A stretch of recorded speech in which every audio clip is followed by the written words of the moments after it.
ಪ್ರಥಮವಾಗಿ ನಮ್ಮ ಪ್ರಥಮ ಜಗದ್ಗುರುಗಳು ಲಿಂಗೈಕ್ಯ ಡಾಕ್ಟರ್ ಮಹಾಂತ ಸ್ವಾಮಿಗಳವರ ಪಾದಕ್ಕೆ ನನ್ನ ಭಕ್ತಿಪೂರ್ವಕ ಶಿರಸಾಷ್ಟಾಂಗ ನಮಸ್ಕಾರಗಳನ್ನು ಸಲ್ಲಿಸುತ್ತಾ, ಹಾಲಿ ಪೀಠಾಧ್ಯಕ್ಷರಾದಂತಹ ಶ್ರೀ ಶ್ರೀ ವಚನಾನಂದ ಮಹಾಸ್ವಾಮಿಗಳವರ ಪಾದಕ್ಕೆ ನನ್ನ ಭಕ್ತಿಪೂರ್ವಕ ಶಿರಸಾಷ್ಟಾಂಗ ನಮಸ್ಕಾರಗಳನ್ನು ಅರ್ಪಿಸುತ್ತಾ, ಇವತ್ತು ಬಂದಿರತಕ್ಕಂಥ ಎಲ್ಲ ಪತ್ರಿಕಾ ಮಾಧ್ಯಮದವರಿಗೆ, ದೃಶ್ಯ ಮಾಧ್ಯಮದವರಿಗೆ, ಹರಿಹರ ಮತ್ತು ದಾವಣಗೆರೆಯ ಎಲ್ಲ ಪತ್ರಕರ್ತ ಬಂಧುಗಳಿಗೆ, ದೃಶ್ಯ ಮಾಧ್ಯಮದ ಬಂಧುಗಳಿಗೆ ಇನ್ನೊಮ್ಮೆ ಹೃತ್ಪೂರ್ವಕವಾದಂತಹ ಸ್ವಾಗತವನ್ನು ಕೋರ್ತಾ ಈ ಪತ್ರಿಕಾಗೋಷ್ಠಿಯನ್ನು ಪ್ರಾರಂಭ ಮಾಡ್ತಾರೆ. ಪ್ರಥಮದಲ್ಲೇ ವಿಶೇಷವಾಗಿ ನಮ್ಮ ಹರಿಹರದ ಪತ್ರಿಕಾ ಮಿತ್ರರು ಮತ್ತು ದೃಶ್ಯ ಮಾಧ್ಯಮದವರ ಕ್ಷಮೆಯನ್ನು ಕೋರ್ತೇನೆ. ಯಾಕಂದರೆ ಅವತ್ತು 10ನೇ ತಾರೀಕು 10ನೇ ತಿಂಗಳು 3ನೇ ತಾರೀಕಿನಂದು ನಮ್ಮ ಟ್ರಸ್ಟಿನ ಸಭೆಯಲ್ಲಿ ಗಲಾಟೆಗಳಾದಾಗ ದೃಶ್ಯ ಮಾಧ್ಯಮದವರು, ಪತ್ರಿಕಾ ಮಿತ್ರರು ರಾತ್ರಿ ಎಲ್ಲ ಪಾಪ 12:30 ಗಂಟೆ ತನಕ ಪ್ರತಿಕ್ರಿಯೆಯನ್ನು ಕೊಡ್ರಿ ಅಂತಕ್ಕಂಥ ಸುದ್ದಿಯನ್ನು ಮಾಡ್ತಕ್ಕಂಥ ವಿಚಾರಕ್ಕೆ ಭಾಳ ಆತುರರಾಗಿ ಅವ್ರ ಸುದ್ದಿಯ ಜವಾಬ್ದಾರಿಯಿಂದ ನನ್ನ ಬೆನ್ನೆ ಪೊಲೀಸ್ ಸ್ಟೇಷನ್ ಕೂಡ 12:30 ತನಕ ಅವರು ಕಾದಿದ್ರು. ಆದರೆ ನನಗೆ ಬಹಳ ತ್ರಾಸಾಗಿದ್ದರಿಂದ ನಾನು ನಾಳೆ ಪತ್ರಿಕಾಗೋಷ್ಠಿ ಮಾಡ್ತೇನೆ, ದಯಮಾಡಿ ಕ್ಷಮೆ ಮಾಡಿ ಅಂತ ಹೇಳಿದ್ದೆ. ಆದರೆ ನಿನ್ನೆ ಮಾಡಲಿಕ್ಕೆ ನೋವು ಮತ್ತು ವೈದ್ಯರ ಸಲಹೆಯಿಂದ ಆಗಿಲ್ದಲ್ಲೇ ಇರೋದ್ರಿಂದ ಇವತ್ತು ಅಧಿಕೃತವಾಗಿ ಪತ್ರಿಕಾಗೋಷ್ಠಿಯನ್ನು ಕರೀತಾ ಇದ್ದೇನೆ. ಇದಕ್ಕೆ ಕ್ಷಮೆ ಇರಲಿದೆ ಅಂತಕ್ಕಂತಹ ಪ್ರಸ್ತಾವನೆಯೊಂದಿಗೆ ಇವತ್ತಿನ ಪತ್ರಿಕಾಗೋಷ್ಠಿಯನ್ನು ಏನು ಕಳೆದ 10ನೇ ತಾರೀಕು ಮಂಗಳವಾರ ದಿವಸ ನಮ್ಮ ಟ್ರಸ್ಟಿನ ಸಭೆಯಲ್ಲಿ ಹಿನ್ನೆಲೆಯಲ್ಲಿ ನಡೆದಂತಹ ಘಟನೆಗಳ ವಿವರಗಳನ್ನು ತಮ್ಮ ಮುಂದೆ ಇಡಲಿಕ್ಕೋಸ್ಕರ ಇವತ್ತು ಈ ಪತ್ರಿಕಾಗೋಷ್ಠಿಯನ್ನು ಕರೆದಿದೆ. ಅದಕ್ಕಿಂತ ಪೂರ್ವದಲ್ಲಿ ಈಗಾಗಲೇ ಹೇಳ್ದಂಗೆ ನಾನು ಈ ಶ್ರೀಮಠದ ಟ್ರಸ್ಟಿನ ಮತ್ತು ರಾಜ್ಯ ಸಂಘದ ಆಡಳಿತಾಧಿಕಾರಿಯಾಗಿ ಬಂದಂತಹ ಒಂದೆರಡು ವಿವರಗಳನ್ನು ತಮಗೆ ಕೊಡ್ತೇನೆ. 2023ರಲ್ಲಿ ಅಕ್ಟೋಬರ್ಗಿಂತ ಪೂರ್ವದಲ್ಲಿ ಒಂದಿಷ್ಟು ಟ್ರಸ್ಟ್ನಲ್ಲಿ ಗೊಂದಲಗಳು ಶುರುವಾದವು. ಟ್ರಸ್ಟ್ನಲ್ಲಿ ಆವಾಗ ತಾನೇ ಇನ್ನೂ ನಮ್ಮ ಪಕ್ಕದ ಏನು ಭವನ, ಆ ಕಡೆ ದಾಸೋಹದ ಭವನದ ಕಟ್ಟಡ ಅರ್ಧಂಬರ್ಧ ನಡೀತಾ ಇದ್ವು.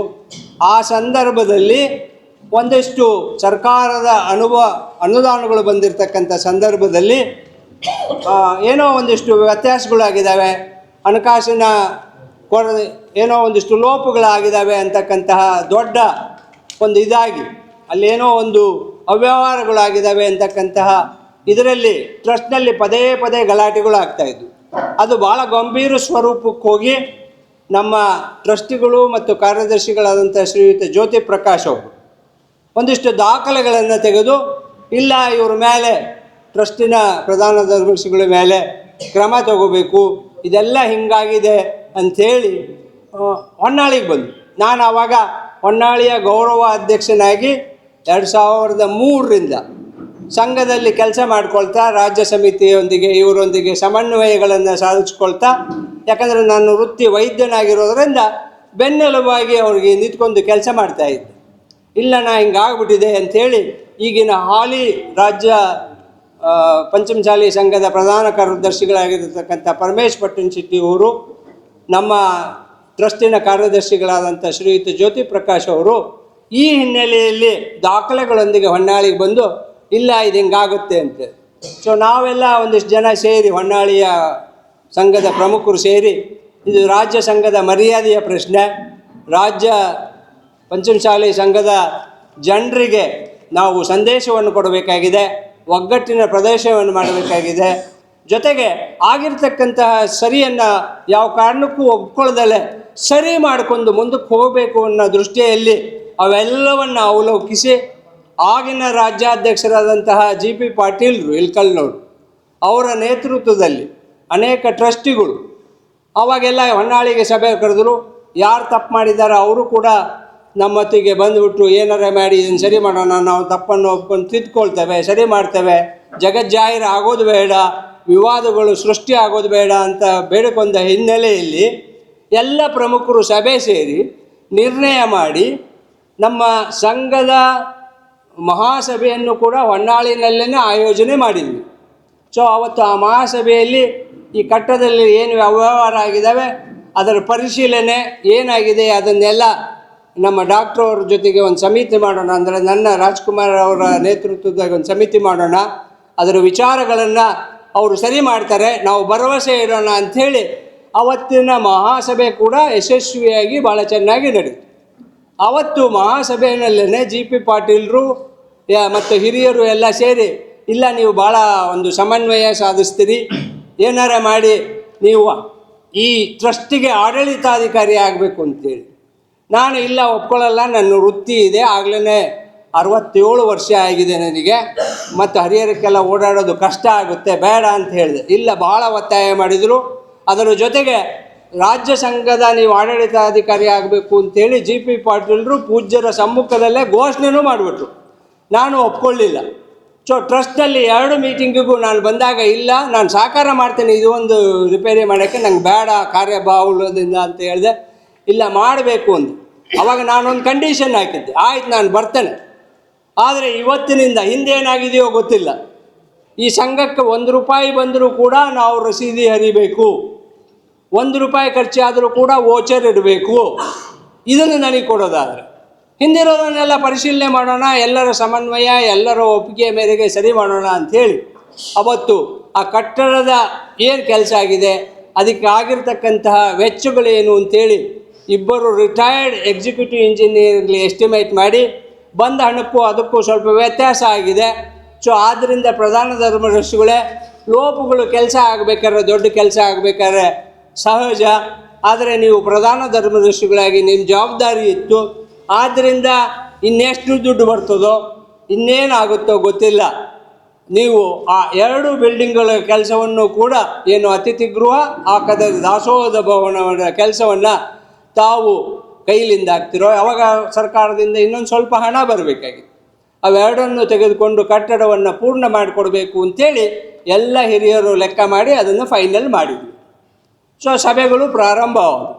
ನಾ ಬಂದ ಮೇಲೆ ಸ್ವಲ್ಪ ಮಟ್ಟಿನ ಪಾರದರ್ಶಕತೆ, ಈಗೇನು ನಾನು ಹೇಳಿದೆ, 1 ರೂಪಾಯಿ ಬಂದರೂ ಒಂದು ರಸೀದಿ ಇರತಕ್ಕಂಥದ್ದು, ಖರ್ಚಿಗೆ ವೋಚರ್ ಇರತಕ್ಕಂಥದ್ದು, ಪ್ರತಿ ತಿಂಗಳ 10ನೇ ತಾರೀಕು ಟ್ರಸ್ಟಿನ ಸಭೆ ಆಗಬೇಕು ಅಂತ ನಿರ್ಣಯ ಮಾಡಿ, ಹೆಚ್ಚು ಕಡಿಮೆ 10ನೇ ತಾರೀಕು ಸಭೆಯನ್ನು ಅಂದಿನಿಂದ ಇಂದಿನವರೆಗೂ ಅನುಚಾನವಾಗಿ ಮಾಡ್ಕೊಂಡು ಬಂದಿದ್ದೇನೆ. ಎಲ್ಲ ಟ್ರಸ್ಟಿಗಳು ಪೂಜ್ಯರು, ಅಪ್ಪ ನೀವು ಬಂದ ಮೇಲೆ ನಾವು ನಿದ್ದೆ ಮಾಡೋಕತ್ತೀವಿ, ಒಳ್ಳೆಯ ಕೆಲಸ ಮಾಡ್ತೀರಿ ಅಂತ.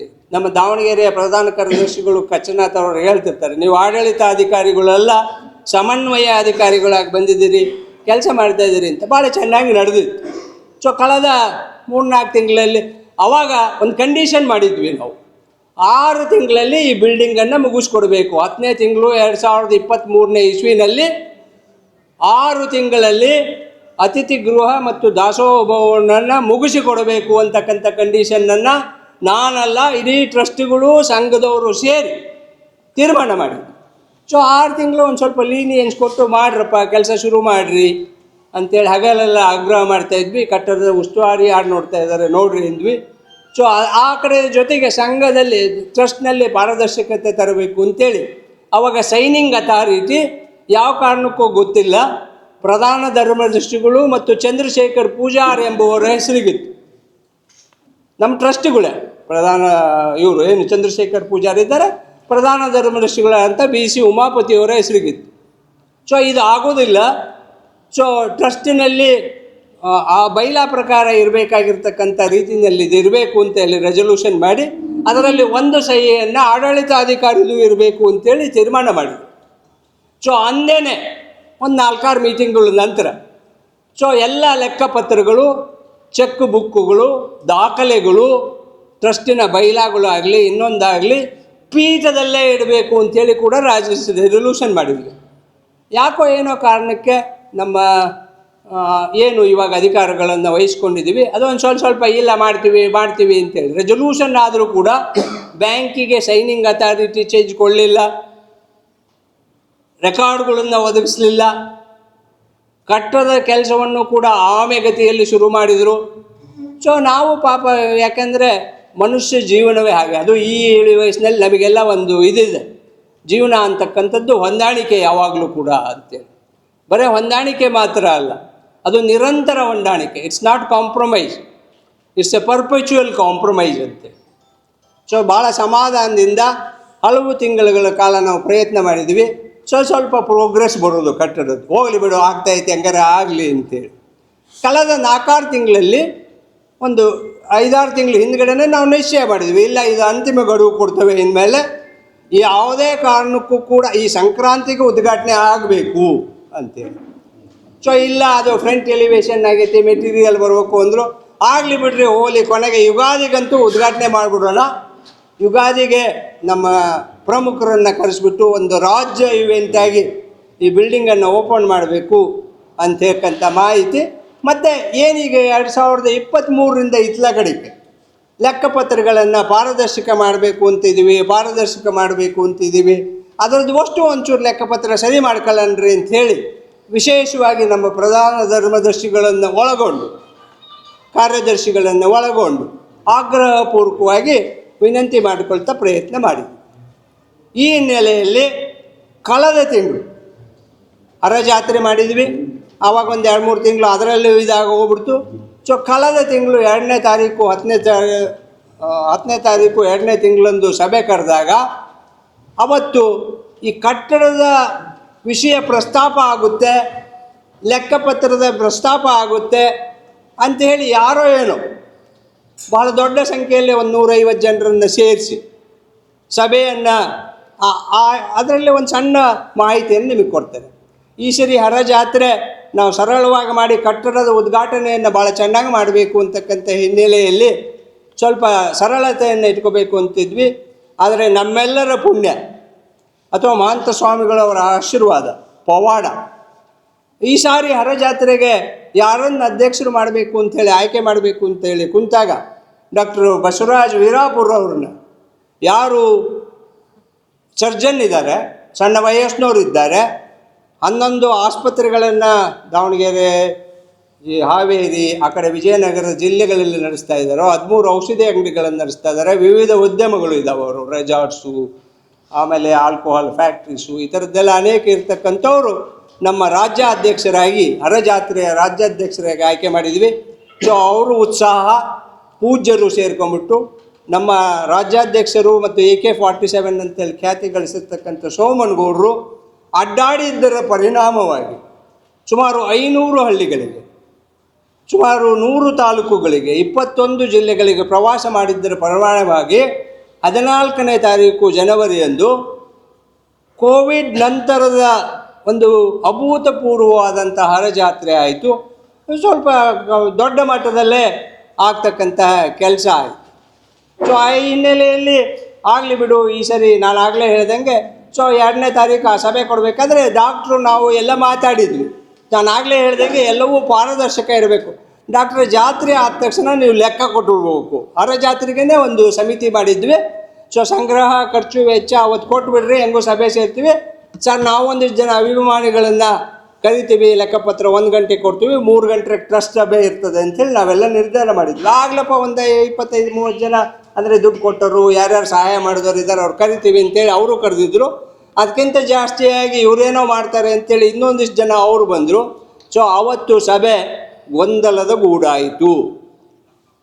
ವಿಶೇಷವಾಗಿ ಅವತ್ತು ಬಂದವರೆಲ್ಲ ಕೇಳಿದ್ದೇನಪ್ಪ ಅಂದರೆ, ಈ ಲೆಕ್ಕಪತ್ರ ಒಟ್ಟೆಟ್ಟಿಗೆ ಇಡ್ರಿ, ಟ್ರಸ್ಟಿನ ಲೆಕ್ಕಪತ್ರ ಇಡ್ರಿ, ಈ ಲೆಕ್ಕ ಒತ್ತಟ್ಟಿಗೆ ಇಡ್ರಿ, ಟ್ರಸ್ಟಿನ ಲೆಕ್ಕ ಇಡ್ರಿ.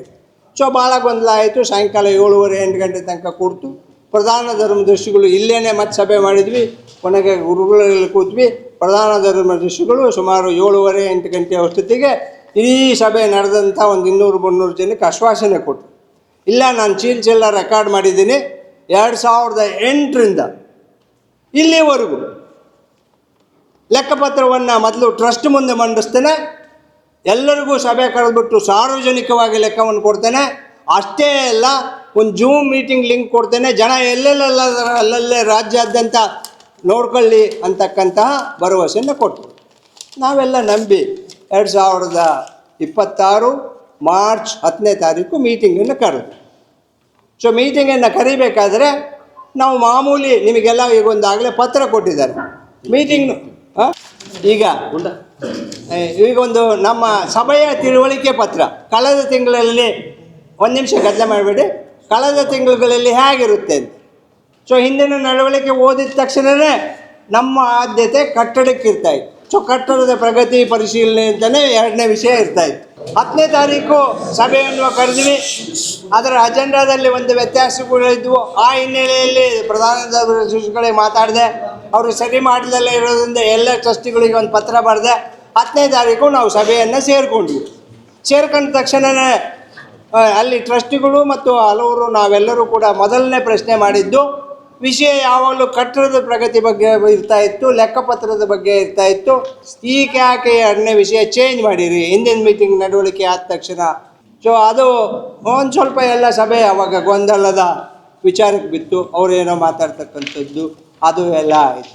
ಸೊ ವಿಷಯನ ಅವರು ಈ ಲೆಕ್ಕಪತ್ರ ಕೊಡಬಾರ್ದು, ಈ ವಿಷಯವನ್ನು ಮರೆಮಾಚಬೇಕು ಅನ್ನೋ ದೃಷ್ಟಿಗೋಸ್ಕರ ಗುರುಗಳ ಆಚಾರ ವಿಚಾರ ಅನ್ನೋದನ್ನು ಯಾವತ್ತೂ ಟ್ರಸ್ಟಿನ ಇತಿಹಾಸದಲ್ಲಿ ನಾ ಬಂದ ಮೇಲೆ ಅಜೆಂಡಾ ಇರಲೇ ಇರತಕ್ಕಂಥ ವಿಚಾರವನ್ನು ಎರಡನೇ ವಿಷಯವಾಗಿ ಹಾಕ್ಬಿಟ್ರು. ಇದಲ್ಲ ಅಂದ ತಕ್ಷಣ ಹಂಗಾರೆ ಹಿಂದಿನ ಮೀಟಿಂಗ್ ನಡವಳಿಕೆ ನೋಡಿದಾಗ ಅದ್ರಾಗ ಯಾವಾಗಲೂ ಕಟ್ಟಡದ ವಿಚಾರ ಇರುತ್ತೆ, ಲೆಕ್ಕಪತ್ರ. ನಾನು ಅಲ್ಲೇ ಹಿಡ್ಕೊಂಡು ಕೂತಿದ್ದೆ, ಲೆಕ್ಕಪತ್ರ ಕೊಡ್ರಿ, ಕಟ್ಟಡದ ಪ್ರಗತಿ ಬಗ್ಗೆ ಮಾತಾಡಿ. ಇಲ್ಲ ಅಂದಾಗ ಅವಾಗೆಲ್ಲ ಭಾಳ ಚರ್ಚೆ ಆಯಿತು. ನಮ್ಮ ಸಂಸ್ಥಾಪಕ ಧರ್ಮದರ್ಶಿಗಳಾದಂತಹ ಶ್ರೀಯುತ ಬಾವಿ ಬೆಟ್ಟಪ್ಪನವರು ಸುದೀರ್ಘವಾಗಿ 2008ರಲ್ಲಿ ಎಷ್ಟು ಹಣ ಬಂತು, ಕಟ್ಟಡಕ್ಕೆ ಎಷ್ಟು ಹಣ ಬಂತು, ಏನಾಯಿತು ಅಂತೇಳಿ ಅದು ಅಷ್ಟು CCTV ರೆಕಾರ್ಡ್ ಆಗಿದೆ. ಅದರದ್ದು ಕಾಪಿ ನಿಮಗೆ ಕೊಡ್ತಿದ್ವಿ. ದುರಂತ ಅಂದರೆ ಅವತ್ತು ಸಾಯಂಕಾಲನೇ CCTVಯ DVRನ್ನು ಕತ್ಕೊಂಡು ಹೋಗ್ಬಿಟ್ರು ನಮ್ಮ ಟ್ರಸ್ಟಿಗಳೇ. ಇರಲಿ, ಅದನ್ನು ಆಮೇಲೆ ಬರ್ತಾರೆ. ಸೊ ಆವಾಗ ಅದನ್ನು ಚರ್ಚೆ ಮಾಡಿದಾಗ ಬಾವಿ ಬೆಟ್ಟಪ್ಪನವರು ಎಳೆಯಾಗಿ ಎಷ್ಟು ದುಡ್ಡು ಬಂದಿತ್ತು ಅಂತೇಳಿ ಆ ಆ ದುಡ್ಡಿನ ಕಥೆಯನ್ನು ಹೇಳಬೇಕಾದ್ರೆ ಅದರ ತೀವ್ರತೆಯನ್ನು ಹೇಳಬೇಕಾದ್ರೆ ಬಾವಿ ಬೆಟ್ಟಪ್ಪನವರು ಒಂದು ಮಾತನ್ನು ಉಲ್ಲೇಖಿಸ್ತಾರೆ. ಹಿಂದಿನ ಸಿದ್ಧಲಿಂಗ ಸ್ವಾಮಿಗಳು ಇದ್ದಾಗೇನೆ ಬಾವಿ ಬೆಟ್ಟಪ್ಪನವರು ಸಿದ್ಧಲಿಂಗ ಸ್ವಾಮಿಗಳಲ್ಲಿ ಸಾರ್ವಜನಿಕವಾಗಿ ನಮ್ಮ ಹತ್ರ 32 ಕೋಟಿ ರೂಪಾಯಿ ಭಕ್ತರು ಕೊಟ್ಟಿದ್ದಾರೆ, ನಮಗೆ ಸರ್ಕಾರದ ಹಣ ತಗೊಳ್ಳೋದು ಬೇಡ ನಾವು ಅಂಥೇಳಿ.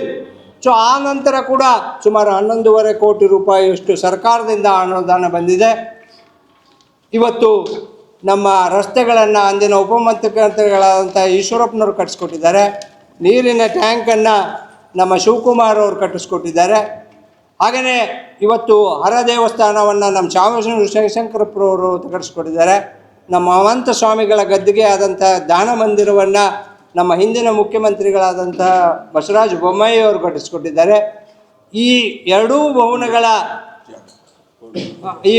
ಭವನಗಳ ಫೌಂಡೇಶನ್ನವ್ರಿಗೆ ಈ ರಾಜ್ಯದ ಖ್ಯಾತಿವತ್ತ ಪಂಚಮಸಾಲಿ ಬಂಧುಗಳು ಆಗಿರ್ತಕ್ಕಂಥ ಶ್ರೀಯುತ ಕೇಣಿ ಅವರು ಕೆಲಸ ಮಾಡಿಕೊಟ್ಟಿದ್ದಾರೆ. ಈ ಜಾಗಕ್ಕೆ ದುಡ್ಡನ್ನು ನಮ್ಮ ಕರುಣಾಕರ್ ರೆಡ್ಡಿಯವರು ಅವರು ಕೊಟ್ಟಿದ್ದಾರೆ. ಬೈಪಾಸ್ನಲ್ಲಿ ಪಕ್ಕದಲ್ಲಿ 4 ಎಕರೆ ಜಾಗ ಇದೆ. ಅದಕ್ಕೆ ಹಾವೇರಿ ಮತ್ತು ರಾಣೆಬೆನ್ನೂರು ಬಂಧುಗಳು ಗುಂಟಿಯ ಲೆಕ್ಕದಲ್ಲಿ ಕೊಟ್ಬಿಟ್ಟು ಅದರಷ್ಟು ದುಡ್ಡನ್ನು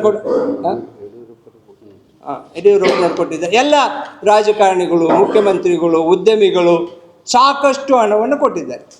ಸೊ ಈ ನಾವು ಲೆಕ್ಕ ಕೇಳ್ತೀವಿ ಅಂದ ತಕ್ಷಣ ಕೊಟ್ಟವರೆಲ್ಲರೂ ಶುರು ಮಾಡಿದರು. ಈ ಹಿನ್ನೆಲೆಯಲ್ಲಿ ಇಲ್ಲೊಂದು ಪಾರದರ್ಶಕ ವ್ಯವಸ್ಥೆಯನ್ನು ಶುರು ಮಾಡಬೇಕು ಅಂಥೇಳಿ ನಮ್ಮ ದಾಸೋಹಕ್ಕೆ ಜನರಿಗೆ ಬಂದು ಹೋಗೋದಕ್ಕೆ ತಿಂಗಳ ಒಂದು 4 ಲಕ್ಷ ರೂಪಾಯಿಗಳು ಮಂತ್ಲಿ ಖರ್ಚಾಗ್ತಾಯಿತ್ತು. ಸೊ ಈ ಹಿನ್ನೆಲೆಯಲ್ಲಿ ಅದು ಯಾಕೋ ಜಾಸ್ತಿ ಆಗ್ತಾಯಿದೆ ಅಂಥೇಳಿ ಟ್ರಸ್ಟಿಗಳು, ವಿಶೇಷವಾಗಿ ಪ್ರಧಾನ ಧರ್ಮದರ್ಶಿಗಳು ಕಾಳಜಿ ಮಾಡಿ ವಕೀಲರು ಹಿರಿಯರಾದಂಥ ಪ್ರಕಾಶ್ ಪಾಟೀಲ್ರನ್ನ ದಾಸೋಹ ಸಮಿತಿಯ ರಾಜ್ಯಾಧ್ಯಕ್ಷರನ್ನಾಗಿ ಮಾಡಿದರು. ಅಲ್ಲಿ ಇವರು ಈ ಆಡಳಿತವನ್ನು ಭಾಳ ಚೆನ್ನಾಗಿ ಮಾಡಿ ಯಾವುದು 4 ಲಕ್ಷಕ್ಕೆ ಮೀರ್ತಾ ಇತ್ತೋ 1.5 ಲಕ್ಷಕ್ಕೆ ತಂದಿಟ್ರು. ಸೊ ಹೀಗೆಲ್ಲ ಆದಾಗ ಲೆಕ್ಕದ ಕೊಡಬೇಕು ಅಂತಕ್ಕಂಥ ತೀವ್ರತೆ ಜಾಸ್ತಿ ಆಯಿತು. ಭಾಳಷ್ಟು ಜನ ದುಡ್ಡು ಕೊಟ್ಟಿದ್ದಾರೆ. ಸೊ ನಾವೇನು ಮಾಡಿದ್ವಿ, ಹಂಗಾರೆ ಇನ್ನೂ ಕೂಡ ನಾವೊಂದು ಗುರುಗಳು ಮತ್ತು ಟ್ರಸ್ಟ್ನವರು ಹಾಕ್ಕೊಂಡ್ವಿ. ಈ ಹಗಲೆಲ್ಲ ಹೋಗಿ 1.5 ಲಕ್ಷ 3 ಲಕ್ಷ ಖರ್ಚಾದಾಗ ನೀನು 5,000 ಕೊಡು, ನೀನು 5,000 ಕೊಡು ಅಂತ ಕೇಳಬಾರ್ದು. ಒಂದು ಕಾರ್ಪಸ್ ನಿಧಿಯನ್ನು, ಸ್ಥಿರ ನಿಧಿಯನ್ನು ಮಾಡೋಣ, ಅದರ ಬಡ್ಡಿಯಿಂದ ಈ ಮಠವನ್ನು ನಡೆಸೋಣ ಅಂಥೇಳಿ 10 ಕೋಟಿ ರೂಪಾಯಿಗಳ ಗುರಿಯನ್ನು ಹಾಕ್ಕೊಂಡು ಶ್ರೀ ಗುರುಗಳು ಎಲ್ಲ ಕಡೆ ವಿಶೇಷವಾಗಿ ಹರಜಾತ್ರೆಯ ಸಂದರ್ಭದಲ್ಲಿ ಓಡಾಡಿ ಇವತ್ತಿನವರೆಗೂ 1,70,00,000 ರೂಪಾಯಿಗಳ ಕಾರ್ಪಸ್ ಫಂಡನ್ನು ಠೇವಣಿಯಾಗಿ ಇಟ್ಟಿದ್ದೇವೆ. ಅದರ ಬಡ್ಡಿನೇ 1,25 ಲಕ್ಷದಷ್ಟು ಬರುತ್ತೆ. 120 kg ಬೆಳ್ಳಿ ನಮ್ಮ ಲಾಕರ್ನಲ್ಲಿದೆ. ಗೊತ್ತಾಯ್ತಾ? ಇವೆಲ್ಲ ಕೇಳಿದ್ವಿ. ಸೊ ಕಳೆದ ತಿಂಗಳು ಇನ್ನೂ ಸ್ವಲ್ಪ ಒತ್ತಡ ಮಾಡಿ ಲೆಕ್ಕ ಕೊಡಬೇಕು ಅಂದಾಗ ಆಯಿತು, ಲೆಕ್ಕ ಎಷ್ಟದವು, ಅಕೌಂಟ್ ಎಷ್ಟದವ ಅಂಥೇಳಿ ನಮ್ಮ ಆಂತರಿಕ ಲೆಕ್ಕ ಪರಿಶೋಧಕರನ್ನಾಗಿ ಇಲ್ಲಿ ಪ್ರೊಫೆಸರ್ ಆದಂಥ ಅಶೋಕ್ ಅವ್ರನ್ನ ಇಟ್ಟಿದ್ವಿ. ಸೊ ಅವರು ಯಾವಾಗಲೂ ನಮಗೆ ಟ್ರಸ್ಟಿಗೆ ಬರೀ 4 ಲೆಕ್ಕ ಅದಾವ, 4 ಅಕೌಂಟ್ ಅದಾವ ಅಂತಿದ್ರು. ಸೊ ಇವ್ರಿಗೆ ಹೋಗಿ ನೀವು ತೊಗೊಂಬಾರಪ್ಪ ಅಂದ್ವಿ. ಹೋಗಿ ನೋಡಿದರೆ 14 ಅಕೌಂಟ್ಗಳಿದ್ವು, ದುಡ್ಡೇನೂ ಇಲ್ಲ ಅಂತ ಇದ್ರು. ಕೆಲವು ಕಡಿಮೆ ಆಪ್ರೇಟ್ ಮಾಡಿದಂಥವು, ವಿಶೇಷವಾಗಿ ಹರಪನಹಳ್ಳಿಯಲ್ಲಿರ್ತಕ್ಕಂಥ ಅಕೌಂಟು ಎಲ್ಲ ಸೇರಿದರೆ ಹತ್ತತ್ರ 17 ಲಕ್ಷ ರೂಪಾಯಿಗಳ ದುಡ್ಡಿತ್ತು. ನಮ್ಮ ಹತ್ರ ಕೇಳಿದರೆ ಇಲ್ಲ, ನಾನೇ ಸಾಲ ಆಗೈತೆ, ನಾನೇ ಕೊಡ್ತೀನಿ ದುಡ್ಡು ಅಂತ ಪ್ರಧಾನ ಕಾರ್ಯದರ್ಶಿಗಳು ಹೇಳ್ತಾ ಇದ್ರು. ಸೊ ಈ ನೆಲೆಯಲ್ಲಿ ಮತ್ತೆ ಸಭೆಯಲ್ಲಿ ಇಲ್ಲ, ಈ ಸರಿ ಲೆಕ್ಕ ಕೊಡಲೇಬೇಕು ಅಂತೇಳಿ ಕೊಡಬೇಕು ಅಂದಾಗ ಕೆಲವರು ಕೇಳಿದರು. ಭಾರಿ ಮಜಾ ಅಂದರೆ, ನಾವು ಟ್ರಸ್ಟು ನಿಮಗೆಲ್ಲ ಬಹುಶಃ ಕೇಳಿದರೆ ಭಾಳ ಶ್ರೀಮಂತರದಿರಿ ಅಂತ ಅನ್ನಿಸ್ಬೋದು. ಆದರೆ ನಾವಿವತ್ತು ಶ್ರೀಯುತ ಉಮಾಪತಿಗಳು, ಪ್ರಧಾನ ಧರ್ಮಶಿಷ್ಯಗಳು ಅವ್ರ ಹತ್ರ ಸಾಲ್ಗಾರರು, we are debtors, is a creditor to the tune of 80 lakhs, 80 ಲಕ್ಷಗಳಷ್ಟಿಗೆ ಅವ್ರ ಅಕೌಂಟ್ನಾಗೆ ನಮಗೆ ಸಾಲ ಕೊಟ್ಟಿದ್ದಾರೆ. ನಾವು ಸಾಲಗಾರರು, ಅವ್ರು ಸಾಲ ಕೊಟ್ಟಂತು. ಏನು ರೀ ಲೆಕ್ಕ ಪರಿಯಾಗವಲ್ರಿ? ಸೊ ಗೊಂದಲ ಶುರುವಾಯಿತು ಸಭೆ. ಯಾಕಂದರೆ ನಾವು ಹೇಳಿದ್ವಲ್ಲ, ಸಮಾಧಾನ ಭೇದ ದಂಡಕ್ಕೆ ಹೋಗಬಾರ್ದು ಅಂತೇಳಿ 2.5 ವರ್ಷ ಉಗುಳು ನಂಬ್ಕೊಂಡು ಟ್ರಸ್ಟಿಗಳು, ಸಲಹಾ ಸಮಿತಿ ಸದಸ್ಯರು, ಹಿರಿಯರು ಎಲ್ಲ ಕೂತು ಒತ್ತಾಯ ಮಾಡಿದಾಗ ಕೊಡ್ದಲೇ ಇದ್ದಾಗ, ಕಳೆದ ಮೀಟಿಂಗ್ನಲ್ಲಿ ಇಲ್ಲ ಕೊಡಲೇಬೇಕು ಅಂತಕ್ಕಂಥ ಶುರುವಾದಾಗ ವಿಷಯಾಂತರ ಮಾಡಬೇಕು ಅಂಥೇಳಿ ವಿಶೇಷವಾಗಿ ಪ್ರಧಾನ ಧರ್ಮದರ್ಶಿಗಳು, ಜ್ಯೋತಿ ಪ್ರಕಾಶ್ ಅವರು ಮತ್ತು ನಮ್ಮ ಚಂದ್ರಶೇಖರ್ ಪೂಜಾರಿ ಸಭೆಯಲ್ಲಿ ಗದ್ದಲ ಎಬ್ಬಿಸಿದರು. ಅವ್ರಿಗೆ ಪೂರಕವಾಗಿ 2-3 ಗದ್ದಲ ಎಬ್ಬಿಸಿದರು. ಆ ಸಂದರ್ಭದಲ್ಲಿ ನಮ್ಮ ರಾಣೆಬೆನ್ನೂರಿನ ಸಿದ್ದಣ್ಣ ಅವರು ಇಲ್ಲ, ಇದು ರೈತರು ದುಡ್ಡು, ಹೆಣ್ಣು ಮಕ್ಕಳು ಕೊಟ್ಟಿರ್ತಕ್ಕಂಥ ದುಡ್ಡು. ಆವಾಗ ಬಾವಿ ಬೆಟ್ಟಪ್ಪನವ್ರು ಒಂದು ಮಾತು ಹೇಳಿದರು, ಇರಲಿ ಬಿಡ್ರಿ, ಒಂಚೂರು ಮಾಫಿ ಮಾಡಿಬಿಡೋಣ, ಅವ್ರು ಹೆಂಗಾರೆ ಮಾಡಿ 6 ತಿಂಗಳಿಗೆ ಬಿಲ್ಡಿಂಗ್ ಮುಗಿಸ್ಲಿ, ಮುಂದಕ್ಕೆ ಹೋಗೋಣ. ಇವರು ಹೇಳಿದರು ಇಲ್ಲ, ಅದು ಮಾಫಿ ಅಂತ ಜನರ ದುಡ್ಡು, ಬಡವರ ದುಡ್ಡು, ಲೆಕ್ಕ ಕೊಡಲಿ, ಖರ್ಚಾಗಿದ್ರೆ ಇಂಥದಕ್ಕೆ ಆಗೈತೆ ಅಂತ ಇವತ್ತು ಮಾಫಿ ಮಾಡಿಬಿಡೋಣ ಅಂಥೇಳಿ ಅವ್ರು ಹೇಳಿದಾಗ ಭಾಳ ದೊಡ್ಡ ಗಲಾಟೆ, ಕಮೋಷನ್. ಅವರನ್ನು ದೊಡ್ಡ ಆಳಿದ್ದಾರೆ, ನಮ್ಮ ಸಿದ್ದಣ್ಣ ಅವ್ರು ಎಲ್ಲಿದ್ದಾರೆ, ದೊಡ್ಡ ಆಳಿದ್ದಾರೆ, ಅವ್ರನ್ನ ಎತ್ತು ಹೊರಗೆ ಹಾಕ್ಬಿಟ್ರು, ಯಾರೋ ಬೇರೆಯವರು ಬಂದು ಸಭೆಯಿಂದ ಹೊರಗೆ ಹಾಕ್ಬಿಟ್ರು. ಆಗಲಿ ಬಿಡು, ಮತ್ತು ಎಲ್ಲ ಸಮಾಧಾನ ಮಾಡಿದರು, ಎಲ್ಲ ಕೂತ್ಕೊಂಡ್ವಿ, ಏನೋ ಮಾಡಿದ್ವಿ. ಇಲ್ಲ ರೀ ಹಿಂಗೆ ಆಗಬಾರ್ದು ಅಂದಾಗ ಅವಾಗ ಬಾವಿ ಬಿಟ್ಟು ನಮ್ಮನ್ನವ್ರು ಇರಲಿ ನಾವು ಅರ್ಜೆಂಟ್ನಾಗ ಅದೀವಿ ಒಂಚೂರು ಅಂಥೇಳಿ, ನೆರಳನೇ ವಿಷಯಕ್ಕೆ ಹೋಗೋಣ ಅಂಥೇಳಿ ಗುರುಗಳ ಆಚಾರ ವಿಚಾರ ತಂದರು. ಸೊ ನಾನು ಆವಾಗ ಸ್ಪಷ್ಟವಾಗಿ ಹೇಳಿದೆ, ಗುರುಗಳ ಆಚಾರ ವಿಚಾರ ಆಗಬೇಕಾದ್ರೆ ಗುರುಗಳು ಅಂದರೆ ಏನು, ಸನ್ಯಾಸಿ ಅಂದರೆ ಏನು, ಆಗಮ ಅಂದರೆ ಏನು, ವೇದ ಅಂದರೆ ಏನು, ಶಾಸ್ತ್ರ ಅಂದರೆ ಏನು, ಯಾರು ವರದಿ ಕೊಟ್ಟಿದ್ದಾರೆ, ಯಾವ ಟ್ರಸ್ಟಿಗಳು ಇವ್ರ ಬಗ್ಗೆ ಚರ್ಚೆ ಮಾಡಬೇಕು ಅಂಥೇಳಿ ಸೂಚನೆ ಕೊಟ್ಟಿದ್ದಾರೆ, ಹಂಗೆಲ್ಲ ಮಾಡೋಕ್ಕಾಗಲ್ಲ ಅಂತೇಳಿ. ಸೊ ವಾದ ವಿವಾದ, ಅದು ಮತ್ತೊಂದು ಸರಿ ಗೊದ್ದಲ, ಮತ್ತೊಂದು ಸರಿ ತಳ್ಳಾಟ ಆಯಿತು. ಅಷ್ಟೊತ್ತಿಗೆ ಆಗಲೇ ಗುರುಗಳು ಬೇಸರದಿಂದ ಸಭೆಯಿಂದ ಹೊರಗಡೆ ನಡೆದಿದ್ದರು. ನಮ್ಮ ಸೋಮಣ್ಣ ಬೇವಿದ ಮರದ್ದು, ಪ್ರಕಾಶು ಕಡ್ಕೋಳ್ರವರು, ನಮ್ಮ ಏನು ಟ್ರಸ್ಟಿಗಳಿದ್ದಾರೆ, ಅವರು ಸಭಾತ್ಯಾಗ ಮಾಡಿದರು. ಇಲ್ಲ ಆಗಲ್ರಿ, ಹಿಂಗೆ ಆಗಲ್ಲ ಅಂಥೇಳಿ ನಾನು ಸ್ವಲ್ಪ ಸಮಾಧಾನದಾಗೇ ಈಗಲಂಗೆ ನಿಮಗೆಲ್ಲ ಬೇಸರ ಆಗ್ತಿರ್ಬೋದು ಹೇಳಿತೀನಿ. ಸೊ ಹೇಳೋದು ಕೂತ್ಕೊಂಡು ಏನಾರ ಮಾಡೋಣ ಅಂತೇಳಿ ಕೂತ್ಕೊಂಡೇ ಇದ್ದೆ. ಅವ್ರು ಎಷ್ಟು ಜೋರಾಗಿಬಿಟ್ರು ಅಂದರೆ 3 ಜನ ಅಂದರೆ ಇನ್ನೊಂದು ಸರಿ ಉಲ್ಲೇಖ ಮಾಡ್ತೇನೆ. ಪ್ರಧಾನ ಧರ್ಮದರ್ಶಿಗಳು, ಚಂದ್ರಶೇಖರ್ ಪೂಜಾರವರು, ಜ್ಯೋತಿ ಪ್ರಕಾಶು, ನೀನು ಬರೀ ಆಡಳಿತಾಧಿಕಾರಿ, ನಿನಗೇನು ವೋಟಿಂಗ್ ಪವರ್ ಇಲ್ಲ, ನೀವು ಇದ್ರೇನು ಇಲ್ಲದ್ರೆ ನಾವು ತೀರ್ಮಾನ ಮಾಡಿಬಿಡ್ತೀವಿ, ಬಂದುಬಿಟ್ಟಿದ್ದೀವಿ ಇವತ್ತು ಅಂತ ಹೇಳಿದಾಗ ಯಾರೋ ಟ್ರಸ್ಟಿಗಳು ಎದ್ದು ಹೇಳಿದರು, ಇಲ್ಲ ಗುರುಗಳು ಇನ್ಮೇಲಿಂದ ಹಂಗಿದ್ದರೆ ಇಲ್ಲಿರ್ಬೇಕು, ಇನ್ನೊಂದು ವಾರದ ತೀರ್ಮಾನ ಹೇಳಿದ್ರೆ ನಾವು ಇನ್ನೊಂದು ವಾರಕ್ಕೆ ಸಭೆ ಕರೆದು ಅವ್ರನ್ನ ಹೊರಗೆ ಹಾಕ್ಬಿಡ್ತೀವಿ, ವಿಷಯಾಂತರ ಥ್ರೆಟ್, ಸಮಾಜದಿಂದ ಹೊರಗೆ ಹಾಕ್ಬಿಡ್ತೀವಿ. ಇಲ್ಲಪ್ಪ, ಬೈಲಾದಾಗ ಹಂಗಿಲ್ಲ, ಗುರುಗಳನ್ನ ಹಂಗೆ ಹಾಕಕ್ಕೆ ಬರೋದಿಲ್ಲ, ಸಂಘ ತೊಗೋಬೇಕು, ಭಕ್ತರ ಸಮೂಹ ಅವ್ರು ನೇಮಕ ಮಾಡ್ಯಾರ, ಮಠನೇ ಬೇರೆ ಟ್ರಸ್ಟೇ ಬೇರೆ ಅಂತಕ್ಕಂಥ ವಿಚಾರ ಹೇಳಿದಾಗ, ಇಲ್ಲಪ್ಪ ಯಾಕೋ ನೀವೆಲ್ಲ ಹಿಂಗೆ ಮಾಡ್ತೀರಿ ಅಂದರೆ, ಅದ್ರಾಗೂ ಟ್ರಸ್ಟಿಗಳು ವಿಶೇಷವಾಗಿ ಬಾಬಣ್ಣವರು, ಇನ್ನೊಂದು 4-6 ಜನ ಸದಸ್ಯರುಗಳು, ಇವರು ಸಂಸ್ಥಾಪಕ ಟ್ರಸ್ಟಿಗಳಿದ್ದಾರೆ 2008ರಿಂದ. ಅಭೂತಪೂರ್ವವಾಗಿ ಅವತ್ತಿನ ಕಾಲದಲ್ಲೇ 1.5 ಕೋಟಿಯಷ್ಟು ಹರಿಹರ 1ರಿಂದಲೇ ದುಡ್ಡು ಸಂಗ್ರಹ ಮಾಡಿ 700 ಚೀಲ ಭತ್ತವನ್ನು ತಂದು ಕೊಟ್ಟಂಥವ್ರಿದ್ದಾರೆ. ಸೊ ಇವ್ರ ಮಾತನ್ನು ಕೇಳ್ದಲೇ ಇದ್ದಾಗ ನಾನು ಹೊರ ಹೋಗ್ತೀನಿ ಅಂತ ಹೊರಗಡೆ ಬಂದೆ. ಸೊ ಇಲ್ಲಿ ನಮ್ಮ ಮೀಟಿಂಗ್ ಹಾಲ್ ತಾವು ನೋಡ್ಬೋದು. ಆಮೇಲೆ ಬಾಗಿಲು ತೆಗಿಯಕ್ಕೆ ಹೋದರೆ ಹೊರಗಡೆ ಒಂದು 15-20 ಜನ ಚಂದ್ರಶೇಖರ್ ಪೂಜಾರವರ ಬೆಂಬಲಿಗರು ಬಾಗಿಲು ಹೊರಗಡೆಯಿಂದ ಬೋಲ್ಟ್ ಹಾಕ್ಬಿಟ್ರು. ಎಳೆದಾಡಿ ಮಾಡಿ ಇಲ್ಲಪ್ಪ ನಾನು ಹೋಗ್ತೀನಿ, ಮತ್ತು ಅವ್ರ ಪಾಪ ಬಹುಮತ ಐತಿ, ನಿಮಗೆ ವೋಟಿಂಗ್ ಪವರ್ ಇಲ್ಲ ಅಂತಾರೆ. ಈ ಅವಮರ್ಯಾದೆ ತಡ್ಕೊಳಕ್ಕಾಗಲ್ಲ. ಲೆಕ್ಕ ಕೆಟ್ಟಾಗ ನನ್ನ ಆಡಳಿತಾಧಿಕಾರಿ ಅಂತ ಕರ್ಕೊಂಬಂದ್ರಿ, ಈಗ ಈ ಥರ ಅವಮರ್ಯಾದೆ ಮಾಡಿದ್ರೆ ನಾನು ಇರೋದೆಲ್ಲ ಬಹಿರಂಗವಾಗಿ ಹೋಗ್ತೇನೆ. ನೋಡೋಣ, ಯಾವಾಗಲೂ ಸಮಾಜ ದೊಡ್ಡದು, ಭಕ್ತರು ದೊಡ್ಡದು ಅಂತಕ್ಕಂಥ ವಿಷಯವನ್ನು ಹೇಳಿದೆ. ಸೊ ಬಾಲ್ ತೆಗೀರಪ್ಪ, ಹಣ ತೆಗೀರಪ್ಪ ಅಂಥೇಳಿ ಎಳೆದಾಡಿದ್ವಿ, ಬರಲಿಲ್ಲ. ಅಷ್ಟೊತ್ತಿಗೆ ಇವರು ನಾನು ಸಭಾತ್ಯಾಗ ಮಾಡ್ತೀನಿ ಅಂಥೇಳಿ ಬಾಬಣ್ಣವರು ಹೊರಗೆ ಬರೋಕ್ಕೆ ಬಂದರು. ಸೊ ಇಬ್ಬರು ಸೇರಿ ಎಳೆದಿದ್ದರೆ ಬಾಗಿಲು ತೆಗೀತು. ನಾವು ಹೊರಗಡೆ ಹೋಗಬೇಕು ಅಂದಾಗ ಯಾರೋ ಇಬ್ಬರು ಹುಡುಗರು, ವಿಶೇಷವಾಗಿ ಹೆಸರನ್ನೇ ಹೇಳಿಬಿಡ್ತೇನೆ, ಗುಂಡ ಅಂತಕ್ಕಂಥ ಬಾನುವಳ್ಳಿಯ, ಅವನಿಗೆ ಸೋಮು ಅಂತೇಳಿ ಅಲಿಯಾಸ್ ಇದೆ. ಇನ್ನೊಬ್ಬನು ಶಶಿಧರ್ ಅಂತಕ್ಕಂಥ ಇಲ್ಲಿ KHB ಕಾಲೋನಿಯ ಹುಡುಗ. ಇಬ್ಬರು ಸೇರ್ಕೊಂಡು ಒಳ ನಡೆಯಲಿ ನೀನು, ಹೆಂಗ ಹೊರ ಹೋಗ್ತೀಯಾ, ಸರಿ ಮಾಡೇ ಹೋಗ್ಬೇಕಣ್ಣಲ್ಲೇ ಅಂಥೇಳಿ ಇಬ್ಬರು ಬಲಪಕ್ಕಿಯನ್ನು ಅದಂಬಿಟ್ರು. ಭಾಳ ನೋವಾಯ್ತು. ನಾನು ಇರ್ತಕ್ಕಂಥದ್ದು ತೆಳ್ಳನು, ನನಗೆ 70 ವರ್ಷ. ಸೊ ನೋವಾಗಿದ್ದರಿಂದ ಅಪ್ಪ ಹಂಗೆ ಮಾಡಬೇಡ್ಕೊಂಡು ನಾನು ಹೊರ ಹೋಗ್ತೀನಿ ಅಂದೆ. ದಪ್ಕೊಂಬಂದುಬಿಟ್ರು. ಅಷ್ಟೊತ್ತಿಗೆ ಪುಣ್ಯಕ್ಕೆ ನಮ್ಮ ಆಂತರಿಕ ಲೆಕ್ಕಪ್ರದೋಷರು ಇದ್ದರು, ಸಿದ್ದಣ್ಣನೂ ಹೊರಗಡೆ ಇದ್ದರು. ಅಂತೇಳಿ ಇವರು ಪಾಪ ಅವ್ರ ಕೈ ಹಿಂಗೆ ಹಿಡ್ಕೊಂಡು ನೀವು ನಡ್ರಿ ಡಾಕ್ಟ್ರೆ ಅಂತ ಹೋದ್ರು, ಬೀಳಲೇ ಇಲ್ಲ. ಭಾಳ ನೋವಾಗ್ಬಿಟ್ಟು ಜೀವ ಹೋದಂಗೆ ಆಯಿತು. ಸೊ ನಾನು ಓಡೋಗಿ ಒಳಗಡೆ ಕೂತ್ಕೊಂಡೆ. ಅಲ್ಲಿ ಅಧ್ಯಕ್ಷರು ರೂಮ್ ಇದೆ. ಪಾಪ ಬಂದುಬಿಟ್ಟು ಯಾರೋ ನೀರು ಕುಡಿಸಿದ್ರು, ಫ್ಯಾನ್ ಹಾಕಿದ್ರು, ಸ್ವಲ್ಪ ಚೇತರಿಸ್ಕೊಂಡೆ. ಪ್ರಧಾನ ಧರ್ಮದರ್ಶಿಗಳಿಗೆ ನಮ್ಮ ಜ್ಯೋತಿ ಪ್ರಕಾಶ್ ಹೇಳಿದೆ, ಅಣ್ಣ ನಂಗೆ ಭಾಳ ತ್ರಾಸಾಗಿತ್ಕೊಂಡ್ರು, ಆಸ್ಪತ್ರೆಗೆ ಹೋಗ್ತೀನಿ ಹೇಳ್ರು ಅಂತೇಳಿ. ಅವ್ರೇನು ಪ್ರತಿಕ್ರಿಯೆ ಮಾಡಲಿಲ್ಲ, ಉಮ್ಮಣ್ಣರಾಗಲಿ ಜ್ಯೋತಿ. ಕೊನೆಗೆ ಚಂದ್ರಿಗೆ ಹೇಳ್ಬೇಕು, ನಂಗೆ ಗೊತ್ತಿತ್ತು ಚಂದ್ರನವ್ರ ಇಲ್ಲೊಂದು 15-20 ಜನ ಇರ್ತಕ್ಕಂಥದ್ದು.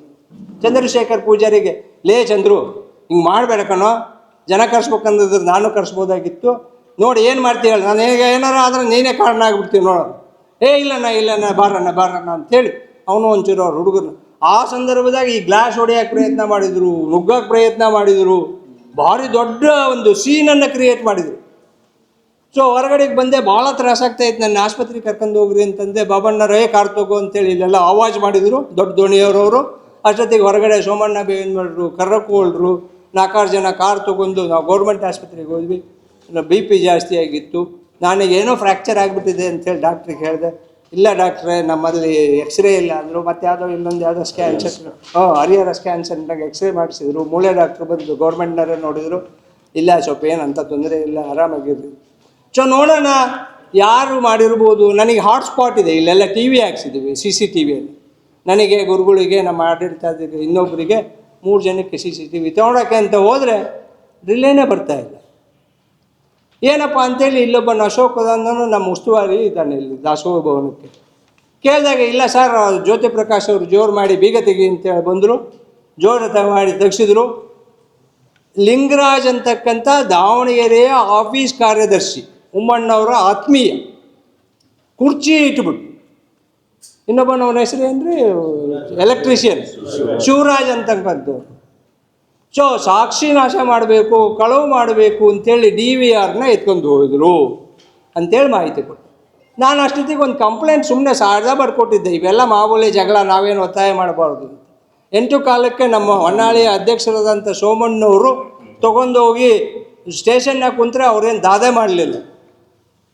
ಹಿಂಗೆ ಅಂತ ಹೇಳಿದ್ರು. ಕಂಪ್ಲೇಂಟ್ ಕೊಟ್ಟೇನಪ್ಪ, ಯಾರು ಬಂದ್ರೇನೋ ಪೊಲೀಸ್ ಸ್ಟೇಷನ್, ಅವ್ರು ಯಾಕೋ ಏನು ಕೇಳ್ತಾನೆ ಇಲ್ಲ ಸರ್ ಅಂತಂದು. ನನಗೆ ಅಷ್ಟೊತ್ತಿಗೆ ಸ್ವಲ್ಪ ನೋವು ಕಡಿಮೆ ಆಗಿತ್ತು. ನಾನೋ ಬರ್ಬೇಕೇನೋ ಕೇಳಪ್ಪ ಅಂದೆ. ಅಷ್ಟೊತ್ತಿಗೆ ಇದು ಬೇರೆ ಆಗಿತ್ತಾ, ಇಲ್ಲ ಹಂಗಾರೆ ಅಂತೇಳಿ ಆ ಡಾಕ್ಟ್ರು 9:30 ಬಂದರು, ಮೂಳೆ ಡಾಕ್ಟ್ರು. 9:45 ಅಷ್ಟೊತ್ತಿಗೆ ನಾನೇ ಕೈ ಅಷ್ಟೊತ್ತಿಗೆ ಟೈಪ್ ಮಾಡೋಕ್ಕಿರಲಿಲ್ಲ. ಸೊ DVR ಹೋಗಿದೆ. ಇದು ಗುರುತರವಾದ ಕಾಗ್ನಿಸಬಲ್ ಅಫೆನ್ಸ್, ಕಳ್ಳತನ ಮತ್ತು ಸಾಕ್ಷಿ ನಾಶದ್ದಾಗುತ್ತೆ. ನಾನು ಕಂಪ್ಲೇಂಟ್ ಕೊಡ್ತೀನಿ, ದಯಮಾಡಿ ದಾಖಲೆ ಮಾಡಿರಿ. ಸರ್ ನೀವು ಮುಂಚೆ ಕೊಟ್ಟಿದ್ದೆ NC ಮಾಡ್ತೀನಿ, ಅದಕ್ಕೆ ಬೆಂಕಿ ಹಾಕಯ್ಯ, ನನಗೆ ಹೊಡೆದಿದ್ದು ಮಾಡಿದ್ದು, NCR ದಾಖಲೆ. ಸರ್ ಒಂಚೂರು ಸೆಕ್ಷನ್ ಹುಡುಕ್ತೀನಿ. ಇನ್ಸ್ಪೆಕ್ಟ್ರು ಅತ್ಲಾಗಿಂದ ಓಡಾಡ್ತಾರೆ, ಇತ್ಲಾಗಿಂದ ನಾನು ಬಿಡ್ರಿ ಹೋಗಲಿ, ಪಾಪ ಇವರು ಕೂಡ ಡಾಕ್ಟ್ರು ಅಂತಾರೆ ಅಂತೇಳಿ ಸೋಮಣ್ಣ ಬೇವಿಂದ ಬರೋದು. ಗಡಿನಾಡು ಪ್ರಾಧಿಕಾರದ ರಾಜ್ಯ ಸರ್ಕಾರದಲ್ಲಿ ಅಧ್ಯಕ್ಷರಾಗಿರ್ತಕ್ಕಂಥವ್ರು, ಕ್ಯಾಬಿನೆಟ್ ಗ್ರೇಡ್ ಸದಸ್ಯರಾಗಿರ್ತಕ್ಕಂಥವ್ರು. ಹೇಳಿದರೂ ಕೂಡ ನಾನು ಟೈಮಿಂಗ್ಸ್ ಹಾಕಿಕೊಟ್ಟಿದ್ದೀನಿ ಕಂಪ್ಲೇಂಟಿಂದ. 10 ಗಂಟೆ 5 ನಿಮಿಷಕ್ಕೆ ಕೊಟ್ಟಿದ್ರೆ ಸೆಕ್ಷನ್ ಹುಡುಕ್ತೀನಿ, ಮೇಲಧಿಕಾರಿಗಳಿಗೆ ಕೇಳ್ತೀನಿ. ಅನೇಕ ಒತ್ತಡಗಳನ್ನು ಪಾಪ ಇವರು PS ಅವರಿಗೆ ಸರ್ಕಾರದ ಗೃಹ ಕಾರ್ಯಕರ್ತೆಗೆ ಮಾಡಿ ಮಟ್ಟಿದ ಮೇಲೆ 12-15ಕ್ಕೆ ಕಂಪ್ಲೇಂಟನ್ನು ದಾಖಲೆ ಮಾಡಿದರು. ಯಾವುದು ಒಂದು ಸಂಜ್ಞಾತ ಅಪರಾಧ ಆಗಿದೆ, ಕಾಗ್ನಿಸಬಲ್ ಅಫೆನ್ಸ್ ಆಗಿದೆ, ಮಾಜೂರಿಗೆ ಬರಲಿಲ್ಲ. ಬೆಳಗ್ಗೆ ನೋಡೋಣ ಹೋಗಲಿ ಬಿಡು, ನಾವು ನಮ್ಮ ಸಮಾಜದ ಬಂಧುಗಳ ನಡೀಲಿ ಹೋಗಿ.